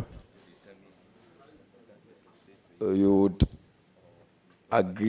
I'm asking the nominee. Yeah, Chair, and I tell you that I know what type of four-wheel drive His Excellency the President is driving. I will be untruthful for you, but it's to make sure that the President is secured. I can assure you that when the opportunity comes, when this House, by the grace of God, approves of our nomination, we'll humbly and respectfully advise the President. But remember, the President is not just a first-time President. He's been President before, and I want to believe he's very much aware of most of. Thank you, Mr. Chair. Yes, Honorable Chair. Still on the welfare of the security agencies, and vis-a-vis how they are seen to be dealing with the public and public trust, what mechanisms are you going to put in place to ensure that the security agencies would have a lot of stakeholder engagement with the people so that trust is reposed in them? Well, thank you very much. I must the IGP in our secondary schools, in some primary schools, in some junior high schools, interacting with community. It is something that we need to encourage, not only the Ghana Police Service. Because, for example, the Ghana National Fire Service even needs to even do more of that. But all of them sometimes hinges on resources. And this is something that I keep calling, that this kind of engagement, why not? We'll be happy. Because that will help the citizen to get closer, to tell us what and improving what the team will be doing. So I can assure you that when you look at our manifesto, when he says that our security architecture, we are going to review to make sure that it is more community-based. Involvement of the community should be more. So we'll be looking at that, and like I keep repeating, these are experts in their own right. I mean, they've been in the services for long. They've seen it all. They've traveled across the world. We'll put our heads together to see how we can improve and get the communities to trust us more so that we'll be able to improve what we are doing. Thank you, Chair. The Chairman, that will be all for the witness. I wish you very well. Thank you. Thank you. Thank you.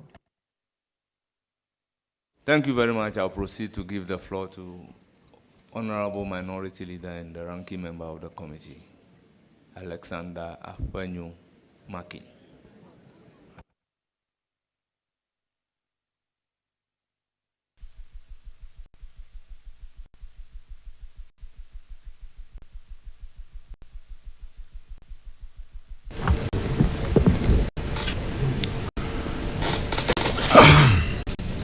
Good afternoon, Senior. How old are you now?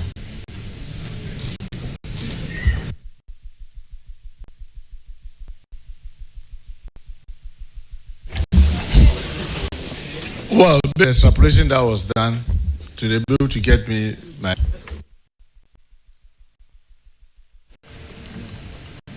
Based on your date of birth on page 1 TV, which you were born October 17th, 1971. You are 54 now. I should be heading towards 54. Very. So you are 53 now? Yes, Minority Leader. Senior, in 2009, how old were you?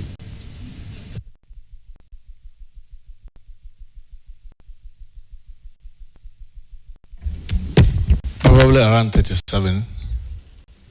Reached that prime age of 40, as they say, life begins at 40, correct? Yeah, obviously. Now, a lot of first, share with us useful public life lessons you learned between that and now that you are 53, back again into mainstream public life. And for the avoidance of doubt, the public life is, as I have used now, means getting into the executive arm of government. So I'm defining. Well, thank you very much, Minority Leader. You are perfectly right. 12, 13 years ago, I was more aggressive, learn from your mistakes, to experience so many other, to think. I mean, I was the type when I completed school, never wanted to anybody. I wanted to work for myself. So the closest I did was to work in the public sector. Age is matter, seniority matter, all those things matter, what have you and what have you. And the back sometimes does not necessarily end with you. You could be the minister, but the back may not necessarily end with you. Today, I have been in the system for long. I've learned, I admit, I've been even in Pan-African Parliament alone. I've been there for over a decade, all across the world, at the continent. You see so much that makes you act differently from when you were much younger, that you have the kind of experience that you have when you are in your 50s. So definitely there's a huge difference between my good self. I can tell myself that sometimes I wonder and say that, why are you tolerating this from these concerns? You were 37 when you entered into the executive arm of government.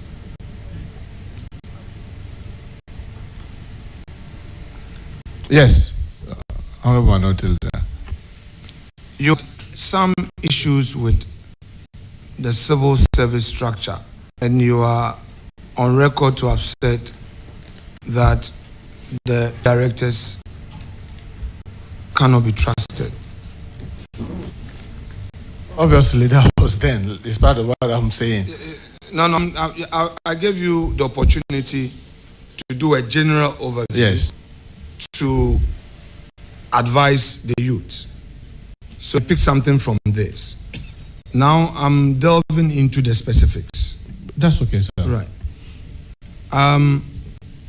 Some of the public utterances against the expansion of your background, that you were coming from the private sector and you saw things differently. So it made you say certain things. Today, going back in there,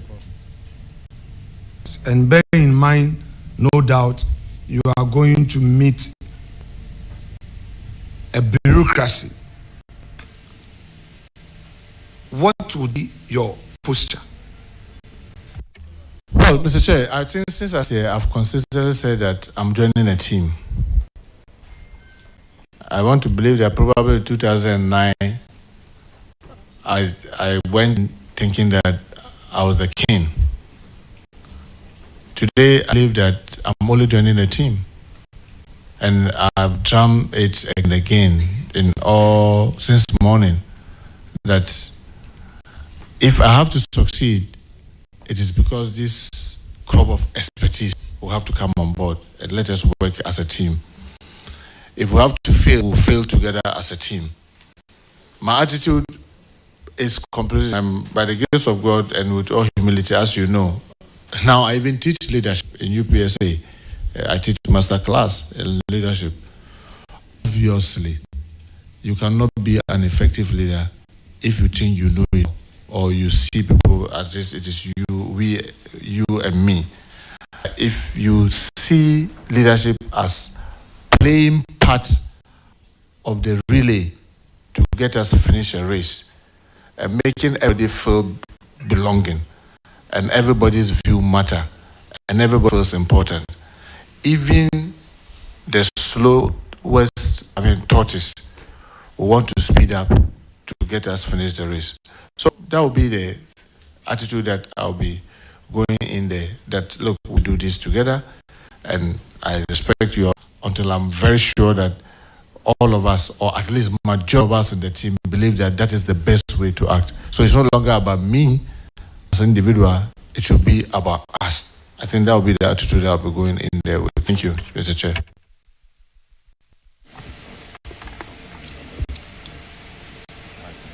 Honorable Leader, you have used a word that you have used. Muntaka at 36 thought that leadership meant he being a king. Muntaka at 53 believes that leadership to him is being part of a team. Joy FM journalists, you had cause to critique the leadership of the Speaker of the 8th Parliament of Ghana. Do you still hold in those criticisms, the 8th Parliament Speaker? Thank you, Mr. Chair. I believe that for respect him, he's mentored me. We agree more on so many other things, but we have areas where we agree. Thank you, Mr. Chair.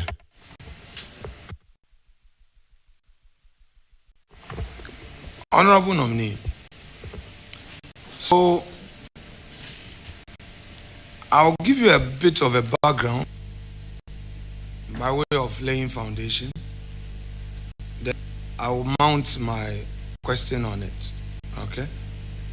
You recall Donald Rumsfeld, a former Defense Secretary of the United States of America. During George Bush. Very well. Very important matters of state. They pushed it over and over again. I'll try to paraphrase what he said. That there are known unknowns and the known unknowns, and there are unknown knowns.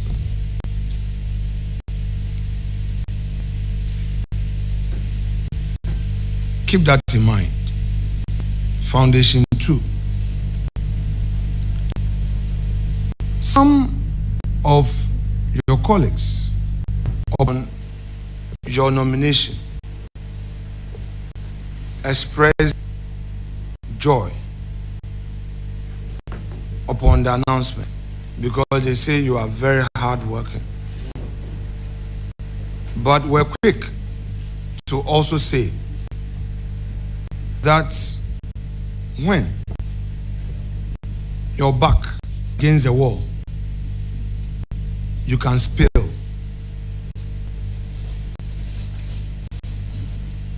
Let me ask you, are you ready to enter your casket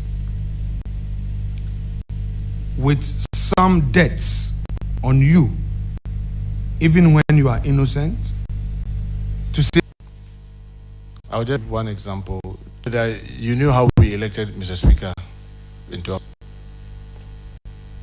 Everybody in this country had done everything possible. I believe even including the security agencies too. we know. You don't know. We know. You we don't. know. You don't. We know. You, don't I'm go sorry. there. I'm sorry. I'm sorry. I'm answering question. You only guess. You cannot say you. But do you know? I worked with people, and I told them that not even my wife will know this. I will die with it. I meant it, and I will die with it. I'm telling you that I'm going to this ministry that is security, an area where you talk less, you act more. I can assure you that even, I'm sure, I'm not tell you that, you and I, in the last few years that I've been in this house, not even few, for over a decade. You are inadvertently spilling. No, I'm not spilling. I'm saying that over the period. You are inadvertently spilling. No, Mr. Minority Leader, I'm saying that over the period that you and I have been in this house, you can attest to the fact that there have been so many things between us that no person has ever known. And I can assure you that no third person will ever know.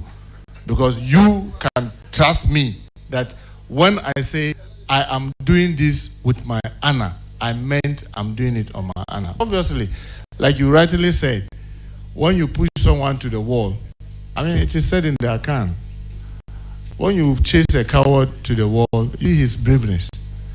Yes, all of us have our values, we have our principles. It gets to a point where if your core values are going to be compromised, you rather prefer to walk away. That is a natural thing. But I can assure you that when it comes to, as people say, spilling the beans, I'll be the last anyone can doubt whether I keep confidentiality. I can be angry and be talking about it, but the details and specifics of things, you can never hear from me. Yes, I'm human.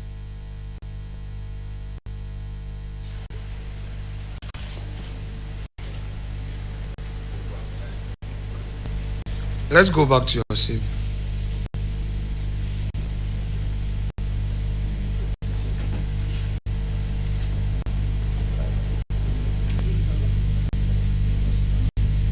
Your residential address is provided thus. Minority Leader, Chairman. you acquired your lease from government. Yes. So it was estate land that you right bought. Yes. And you have a lease through the land commission. Yes. As your leaseor, and you being a leasee. Yes. You bought that land because that area was demarcated as a residential area. Yes. Person, be it a Ghanaian or a foreigner, the ability to pay.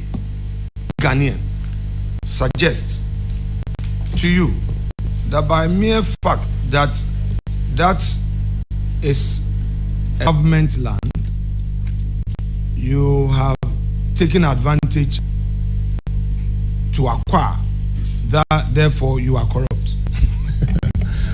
Well, Mr. Chair, what I will say is that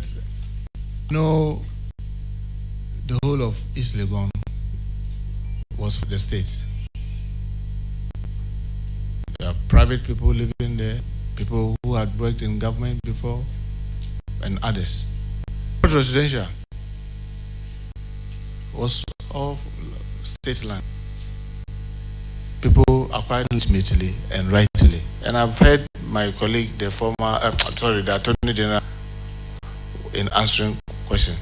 If the land question says they advertise, they say they are giving out fees based on this procedure that is legitimate and you acquire, how can anybody say because of that you are corrupt? And third, when in 2009-10, when Obutu bought the residence that he was in, and people said morally it was wrong because if you were a minister and you were given a home, do you end up buying it? And it went up to the Supreme Court. The Supreme Court said that it was legally done. So far as I'm concerned, if you buy it legitimately and others are manner, and let it be tested.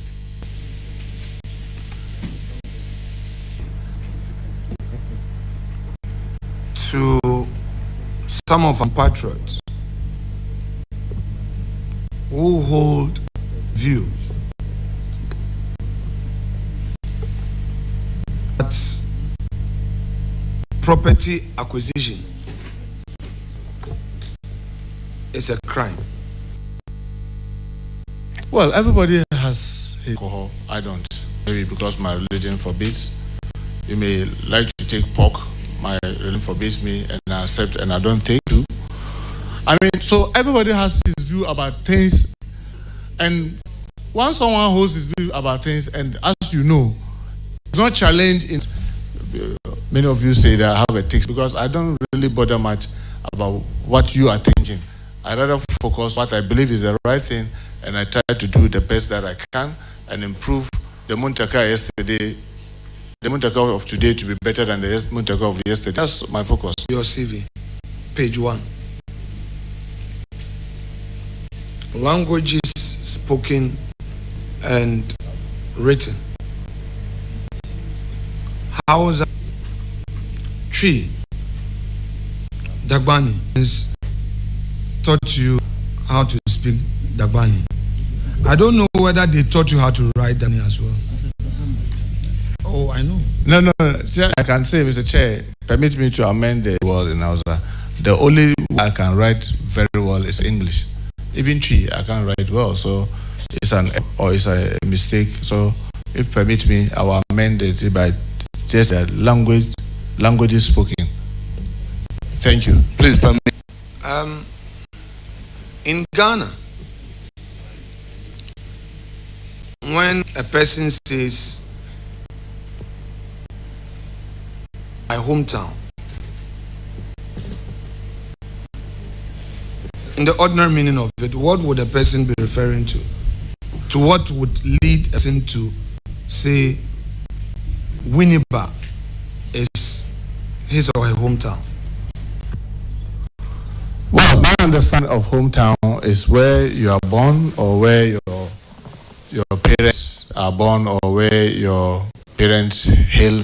Our belief is that reference to only where your grandfather counts. But I think it's absolutely wrong. Because if we are going to do that, then all of us will leave this country. We will all not be Ghanaians. Because everybody came from somewhere down to somewhere and somewhere and somewhere.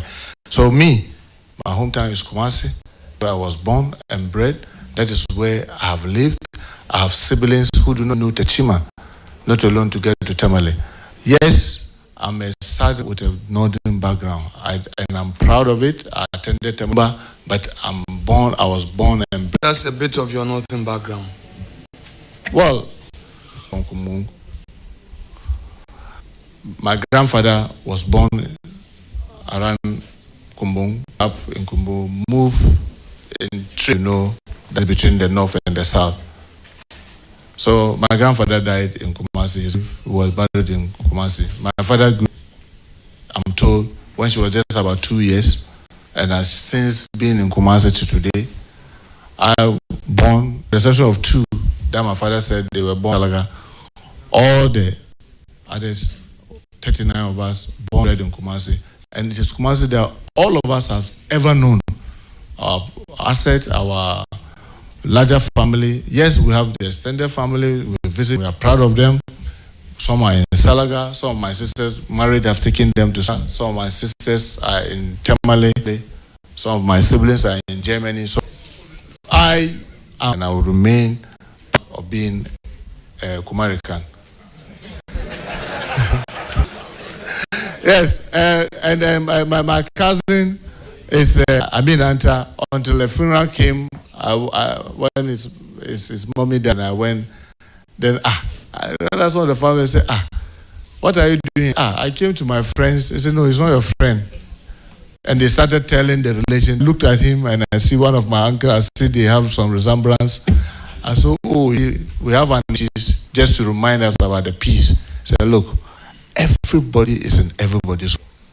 So be careful about what you do to each other, because by the time you realize you are related, Kowa, Nigerian Kowa, to which means everybody is in everybody's home. So be careful what you do to people, because at least you come up and realize that, not knowing that the one that you are hating is your red brother or cousin or nephew or niece.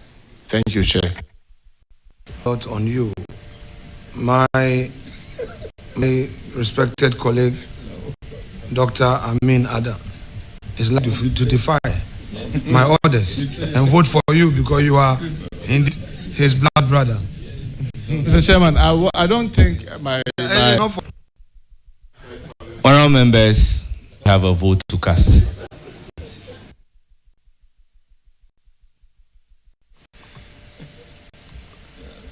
Honourable nominee,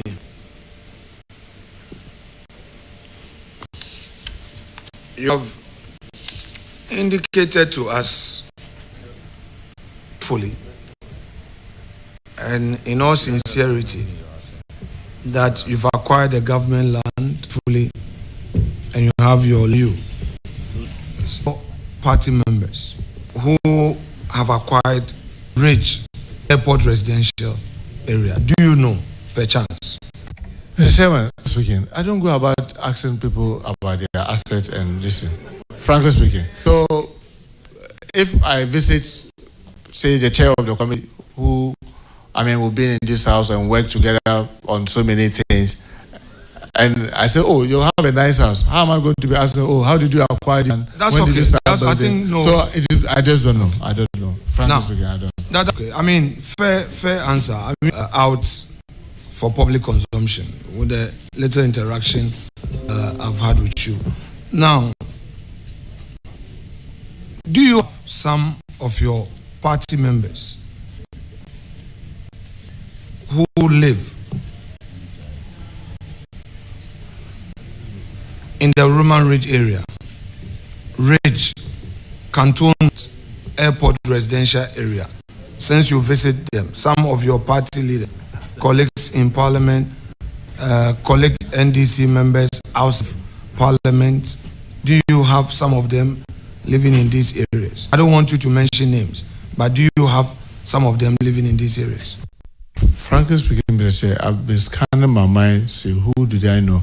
The only person that I used to visit and play tennis with, he was then the minister. Honorable Mama Yaga, when he was around the Roman Reed, and since power, he left there. I don't know advice to him, so we'll go and play tennis together and do a lot of things together. In Roman Reed, in Cantonment, Okay, let's deal Cantonment specifically. Currently, frankly speaking, I'm scanning my mind to see whether I've visited any of my colleagues' 2 areas. On my honor, no, I can't recollect now. Of this area with somebody you can ask whether, when I visit, ask him whether he owns the house or the land. Maybe I've moved out away from ownership. Honorable Leader, I intend to be very brief. Okay. I think that's a good what do you call it, sign with me. Yes. I'll try to be very. And brief. As you may be aware, your event today comes under a special dispensation. I have no doubt about that. For very security reasons, and it's in the public interest that we take you to for the sake of our country. And as my respected colleague Kennedy Japan and Napo normally for the country, and nothing MPP NDC. I'm just limiting it to critical issues. Sincerely grateful. How close are you with Honorable Drisu? I'll say very close. Do you visit him in his house? Sometimes. Yes. Do you know he lives at Canton? Yes, I know. Very well. That's okay. Now let's deal with the time you left majority front bench. You recall that Mr. Speaker said this to you. I want to quote, "When one door closes, many more are open." Do you recall this? Having this statement of Speaker on the floor of the House in mind, especially when those were your very low moments. Well, let me admit, even apart from what he said on the floor, I'm grateful to Mr. Look well. You know you are going to the mosque. Yes. So when he said that there's so many other opportunities, they said that if yes, once that door closed, so many others open. And I'm grateful for that. Including this one. Yes. Including this one. Yes. Well, I am the one I'm type who live by the day and trust in my maker. This? So in 2020, you made your 6-year-old daughter vote, correct? Yes. Do you regret doing that? No. You go to school. Very fan of her. I mean, you have 20 children, but sometimes you'll be very fan of one. She said, "Daddy, can I see how voting is done?" So I said, "Oh, don't worry, we get there, I will." So I pulled her by my side to vote. Yes, I must admit, the votes are... Otherwise, your action. That's the thing. You did it out of love and passion for yes, daughter. Knowing that, seeing it, and even using a hand to do it, doesn't mean anything to her, apart from just having the feel that, oh, and I know. Later, when it came up, I said, oh, yeah, it's true, because one is supposed to secret. You get the opportunity to apologize to Ghanaians? I did. Very well. You were a young person in government. You encountered some controversies. Which controversies end up discharge, and you were cleared. This committee will be happy to have the report right. That is, if you procure the copy for yourself. I say because as public servants of the political class, our being there, you know, the state of it. Would you want to? I relocated from my laboratory to my new place. I moved, you know how we receive documents in Parliament. I moved most of the documents to the library in my community. In fact, they are still in stacks. I'll make effort to see if I can get it. I'll let you have it. Fair enough. My very last question, so you can go to the mosque.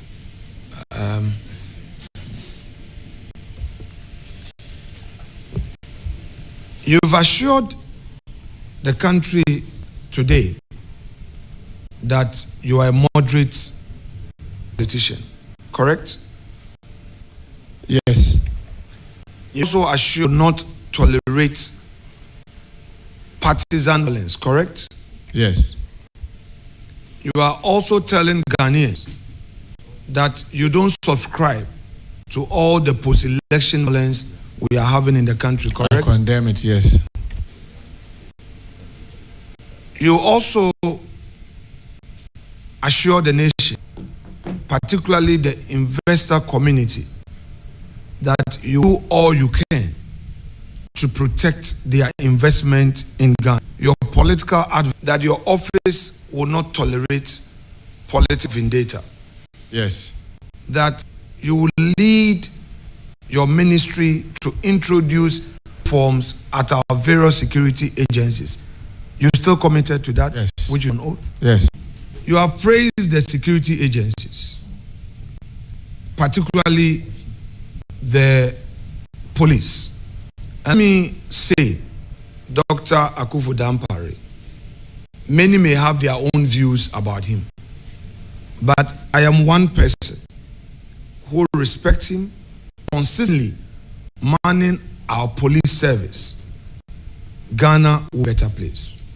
There may be some disagreement about his style, but I personally believe that what he has done for the nation in terms of security is one that we must all celebrate, because he was an appointee of Nana Addo Dankwa Akufo-Addo, and he's not 60 yet. An energetic, competent GP should be removed by virtue of changing power. What would be your advice? Well, I can assure you that when, by the grace of God, this House approves of management in Nigeria, you know His Excellency President Mahama has a vision and objective for which Ghanaians have voted for. President Mahama will be helpful in assisting him to achieve their objective. There are specific individuals to give assurance that, oh, after this person, he will go. After this person, he will stay. In fact, me, myself, I do not have that power. Even as Minister for Interior, I do not have that power. I can only make a recommendation about one individual or the other to His Excellency the President. And that decision is that of the President, which all of us are serving at his mercy. So I will not be able to give any definite answer, but to keep us safe. They need to be afraid. We need to support the system so that the system will continue to improve and protect all of us. That's assurance you can get from me. But as to who will go, who will stay, I do not have that power. The best or the worst I can do is to recommend to His Excellency, and that is for him. Thank you. Honorable Nominee, indulge me. I've sought the leave of my respected chairman to do this one more exercise. And me, you know how this our 2016. In 2016, November, December, thereabout, President Mohammed's government granted some approvals for what they call clearance. We hear clearance for some public institutions to recruit. I was zoning on the security services, particularly police, immigration, fire, and prisons. This recruitment began around November and into December, after even the elections. These young men and women entered the training schools even while they were celebrating. And in March of 2017, the immigration training school there and officiated the passing out ceremony of those recruitments I want to in town and are training. If you go to police training school at Tesano, there are Ghanaians, male, female, training. If you go to Fosu, if you Tafo, immigration, there are Ghanaian youth training, fire, training schools, all over. They are training. I have benefited from ministers of interior coming to support MP that bring your, they pass it through leaders, Ghanaian youths who, can I finish my question briefly? The chairman controls this meeting. Order.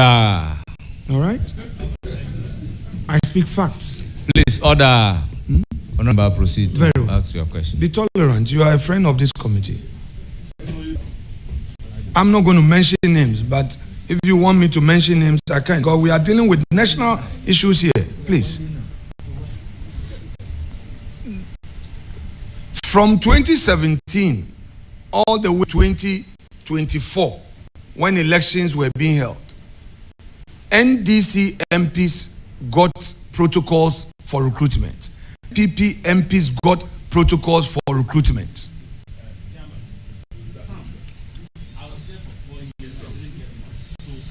Some, that's correct. That's a good qualifier. Some, that's correct. Ghanaian youth who bought forms had the opportunity.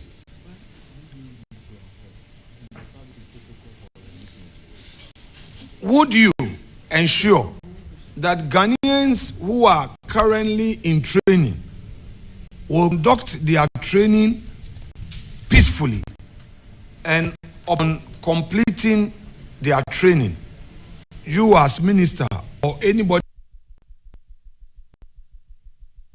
Honorable Nominee, please, I'm done. Thank you. Thank you very much, Mr. Chair. I think facts are always available to check. What I've said, and I'm repeating, is that I, Muntaka Mohammed Mubarak, our best national interest. That's all I was saying. Honorable Nominee, thank you very much. I wish you all the best. You will from us, and that's a very mature response, and I think I'm satisfied. Thank you. Thank you. Thank you very much, Honorable Mess. May I humbly, Chairman. May I humbly, Honorable Roxon Dapamoko. Honorable Roxon Dapamoko, you don't have the floor. You do not have the floor. I sought your permission. Wait for me to give you the floor. Honorable members, I recognize, Chairman, with all due respect, the presence. The ranking member has just said that between 2017 and 2024, every NC member got protocol. I never got. Please. Honorable members, please. Honorable Roxon, please take it easy. I never Honorable got Roxon, anybody. Honorable Roxon, take it easy. He qualified it by saying, I've been a member of parliament for a long time, and I know as a member of parliament, our constituents will come to us with enlistment form and beg on behalf of our constituents to be elected. When you go to beg and you happen to get it, fine. If you don't happen to get it, fine. But I don't have a situation where they will say that automatically as a member of parliament, you are entitled to bring this number of people to be enlisted into the police service. So with all respect, let's handle this with some utmost. So honorable members, I recognize the presence of former member of parliament for Menchia and vice presidential candidate for the New Patriotic Party in the just ended presidential. Honorable members, with this, I plead to recognize the guest. Said this is Hajia Zinab Ahmed, a spouse of Nominee, I recognize you with your children. Alhaji Muntala Shuabu, father of the Nominee. I also chairman NDC. I recognize Alhaji Mohammed Abdul Wahab, Kotokoli Imam, Ati region. COP retired. Kofi Bwachi, Director of Operation at the President. Chief Alhaji Ahmed Ibrahim, Wangara Chief Deputy Regional Imam of Alusuna Ashi. Alusuna. Very well. I also recognize Nana Kofinti, representative of Asokore Mampong Constituency. Chief Alhaji Abdul Salam Akate Kuro Balugambani Sapara II, Imam of Bolga. Alhaji Fuseni Abu Dagomba Chief Ashanti. Nana Ya Gentua, Office of the Presidency. And Lawyer Chum. Honorable members, I have the pleasure to congratulate the nominee and to say that you've been here on time. Questions were posed to you, very composed, intelligent. You've provided the answer, and you are hereby discharged. Thank you very much, Chair. I'm grateful.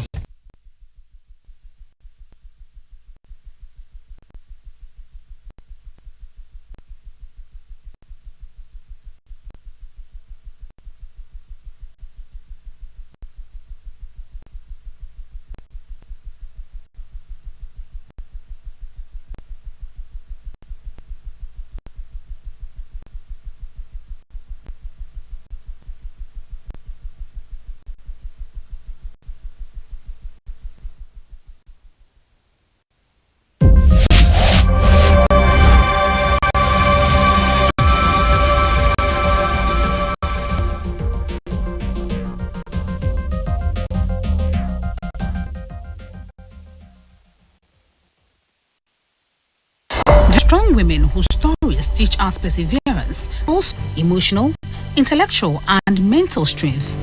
Women's Voice is a platform to hear and share stories to encourage women and girls.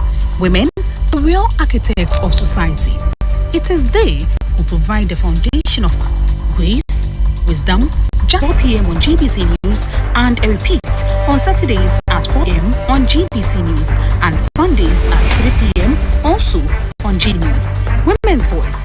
No one can make you inferior without your consent.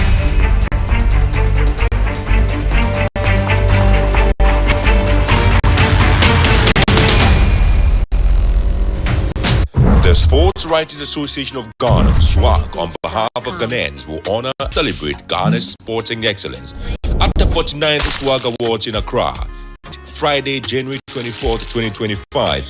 Venue, the Accra International Conference Center, time 6 p.m. Investment in Sport. Special guest of honor, His Excellency John Dramani Mahama, President of the Republic of Ghana. The prestigious and longest-running awards event in Ghana, the SWAG Awards, promises to be an unforgettable night of glamour, excitement, and celebration of Ghana's sporting achievement. Let's celebrate our sports legends like never before with a high-life sensation here. Ticket and sponsorship details, contact 0244-280802. The 49th SWAG Award, another time to celebrate and honor the best to inspire the rest. The 49th SWAG Awards is supported by Nkuvu Mining, CDH Holdings, Gol PLC, GL Group, and CH Group. Product into the. This is Agona Yakum, and behind me is a bridge, of course, on the river Accra, which is one of the major rivers. The people's expectation ahead of election 2024. Get to know more about Bono and Ahafo regions. Residents, even during the rainy season, Reporting for Salah Abdul Wahab. Wow. It is also anticipated that within the next 10 years, Okwasi and its enclave will become self-sustaining, self-reliant, socially, with or without gold mining activities. These children are looking up to God. They are looking up to be responsible citizens in the country. AM and on phase at 1 p.m. Get ready for Joe Fest 2025. Brought to you by Pillar Production and sponsored by Lifestyle TV. From 7th to 9th February at the Town Council Line Park, Latabi Okoshi is the place to be this February. Day 1, Aquaba Day, with a live band rocking from 5 a.m. till morning. And day 2, health screening from 9 a.m. to 1 p.m. Then this day takes over from 5 p.m. till sunrise. Day 3, Thanksgiving 5 p.m. to midnight and an after party from midnight to break. For info and sponsorship, call 020-762-594 or 0534-59. Sponsored by Lifestyle. Don't miss it.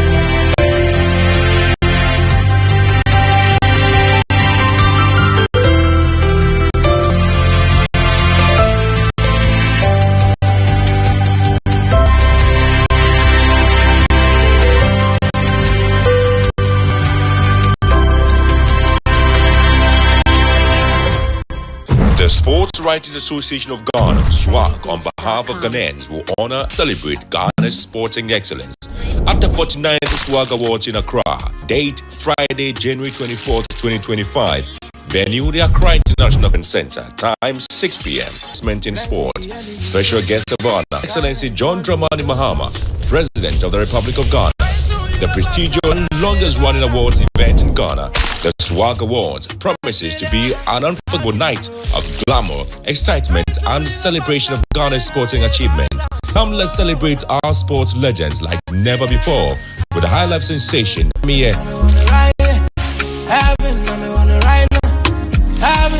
Ticket and sponsorship details, contact 0244-280802. The 49th SWAG Award, another time to celebrate and honor the best to inspire the rest. The 49th SWAG Awards is sponsored by Nkuvu Mining, CDH Holdings, Gold PLC, GL Group, and CH Group.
Ready for Joe Fest 2025. Brought to you by One Pillar Action and sponsored by Lifestyle TV. from 7th to 9th February at the Council Line Park. Latabi Okoshi is the place to be this month. And day 2, health screening from 9 a.m. to 1 p.m. Then the artist takes over from 5 p.m. to sunrise. Day and sponsorship. Call 020-7462-594 or 0534-596766 and 0241-75273.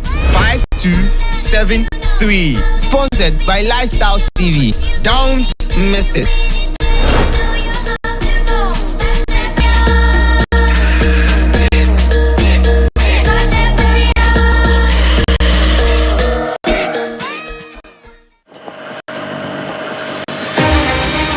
Why are you not in your uniform? Because you're very neat and paddling the boat. When the sweat gets inside, it will not be. Sometimes we get here maybe in the middle of nowhere and you see them doing in a very reckless manner and you can't ask them to stop. Our main motive is the students. We want to help them because if we said we will not come, who will be willing to come?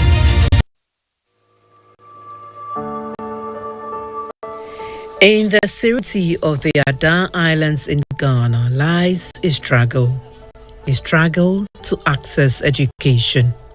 Students and some teachers mute daily Zape, Alokpem, Aflive, Pediatokope, and Tuanikope, where each journey is a delicate balance between determination and danger. Each day, as the first light breaks over the horizon, the hustle and bustle begin in Adan. The students gather at the banks of this portion of the Volta River for this routine journey they have grown accustomed to. They eagerly wait for the boats that will ferry them across the water islands where their schools are situated. While some are not shaken at all by this daily adventure, others dread it. Umar Kwashi is a final-year junior high school student who commutes to school in a rowboat from Azizape to other islands such as Pediatokope. So they're your own boat? Yes.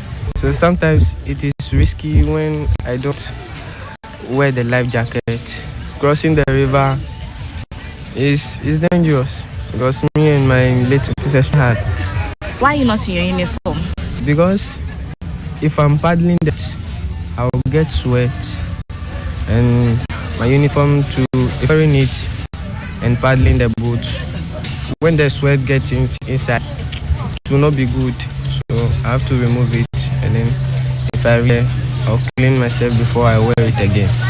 So me being the final year student, completing the school, it has been for me to learn because after school I have to come to the house and do some house chores. In the evening too, tired and I cannot even have time to learn. PMDA Basic School counts some anxious moments. During rainy season, and you encounter storm. So when it's rainy, we advise ourselves not to come. And when we are on the island like this and it's rain too, we don't cross. So sometimes we'll be on the middle of the our motto is to just stop. Yes, and it's very scary.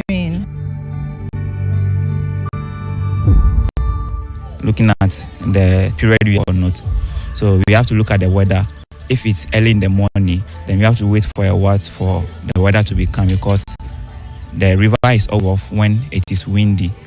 Sometimes we have faced several challenges when we close school, we're going home and then it started raining on the river where the boat is not stable. So almost on board are being afraid because we are afraid thinking that we are going to our weather.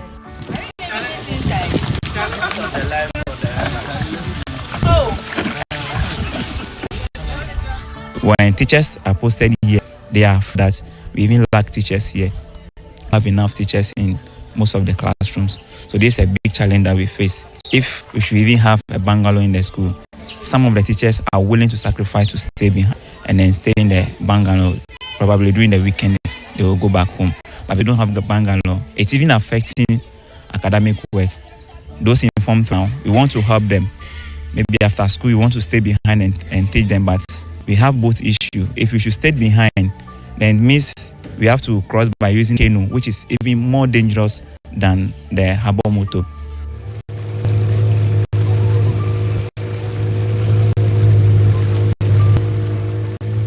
Madame Roselyn Suga, who takes this route to school every day, laments the recklessness of some boat operators. You know, crossing it once in a while is okay, but when it becomes something daily, it becomes a risk. Has there been a situation where you get to the morning and you be like, oh God, am I going to do this again? Oh yes, especially if it's cloudy or when it rains. You don't want to cross because sometimes the rain comes, wind, loads. Sometimes the way they drive it, you see, I don't know is responsible for checking because I know with driving, you need to get a driver's license. With the boat, if you get to the riverside, whoever that has a boat have to join, and you don't know whether they are experienced or not. So some stop, and every day we have to be shouting. You know, health-wise, it's not good for us. We get really scared. Said the dangers associated with the movement on the water include the unpredictable weather. Our church members are there, and we have a branch there. So we have been visiting or going to church, fellowship with them, with us, women fellowship and programs. If you are going, some of us, they don't want to go because they fear the river, so they don't want to go. If there's beer, it will be easy to cross. So we need time. In 2023, the Adan East Office of the National Disaster Management Organization, Nadmo, report a tragic boat accident that claimed the lives of 4 individuals out of the 100 people on board. When those were the people in life jacket, and if they were in the life jacket, how come do they had accident in the river? They drowned and died. Life jacket here is very costly, and looking at the economic situations of this area, who barely afford life jacket. Report of that committee, the Committee on Privileges, should be brought back to the floor for the deliberation of the whole House. Of that committee is final, because vacation of seat by a member was so serious a matter that it should not be left to a committee of Parliament to have the final say. Those days disagreed with me, but today I'm sure wise counsel will prevail. House will not be as it is constituted. And so sometimes experience palatable to some people, but please, as much as we encourage the participation of the public in what we do here, the rule is that there must be law and order. The rule and the standing orders of the House is what prevails here, not the caprices of any individual member in law to do, and I'll continue to do that. So please, honorable members, we will now take item 3, messages from the President. I am informed that some messages from the President have not been captured in the official records, particularly a message dealing with the nomination of ministers for parliamentary approval. Because some were taken by my deputies, I want to know whether the one dated 21st January 2021, dealing with the nomination of ministers for parliamentary approval, and also some members designated as ministers of state for some sectors, and also regional ministers, is dated 21st January 2025. Has that been taken? 21st January 2025. It's a communication from His Excellency the President.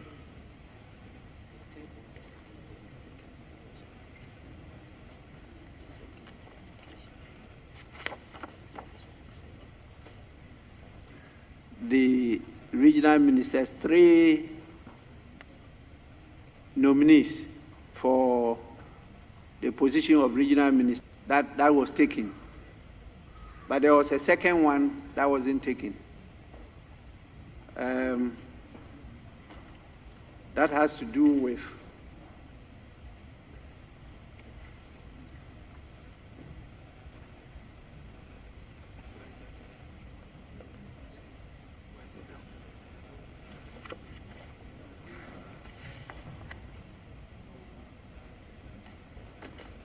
well, according to my OSHA, it has not been given to us yet.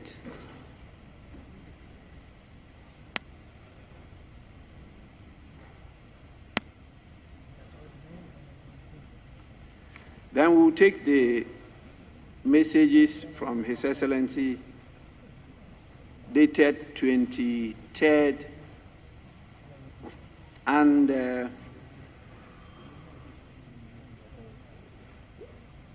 yes, the absence from Ghana in accordance with Article 59 of the to travel outside the country on Saturday, which is tomorrow, and the House will not be sitting tomorrow. Saturday, 25th January 2025, for an official working visit to Luanda, Angola. During this trip, I will also attend a high-level retreat of heads of state of the AU institutional reforms in Nairobi, Kenya. Additionally, I plan to participate in the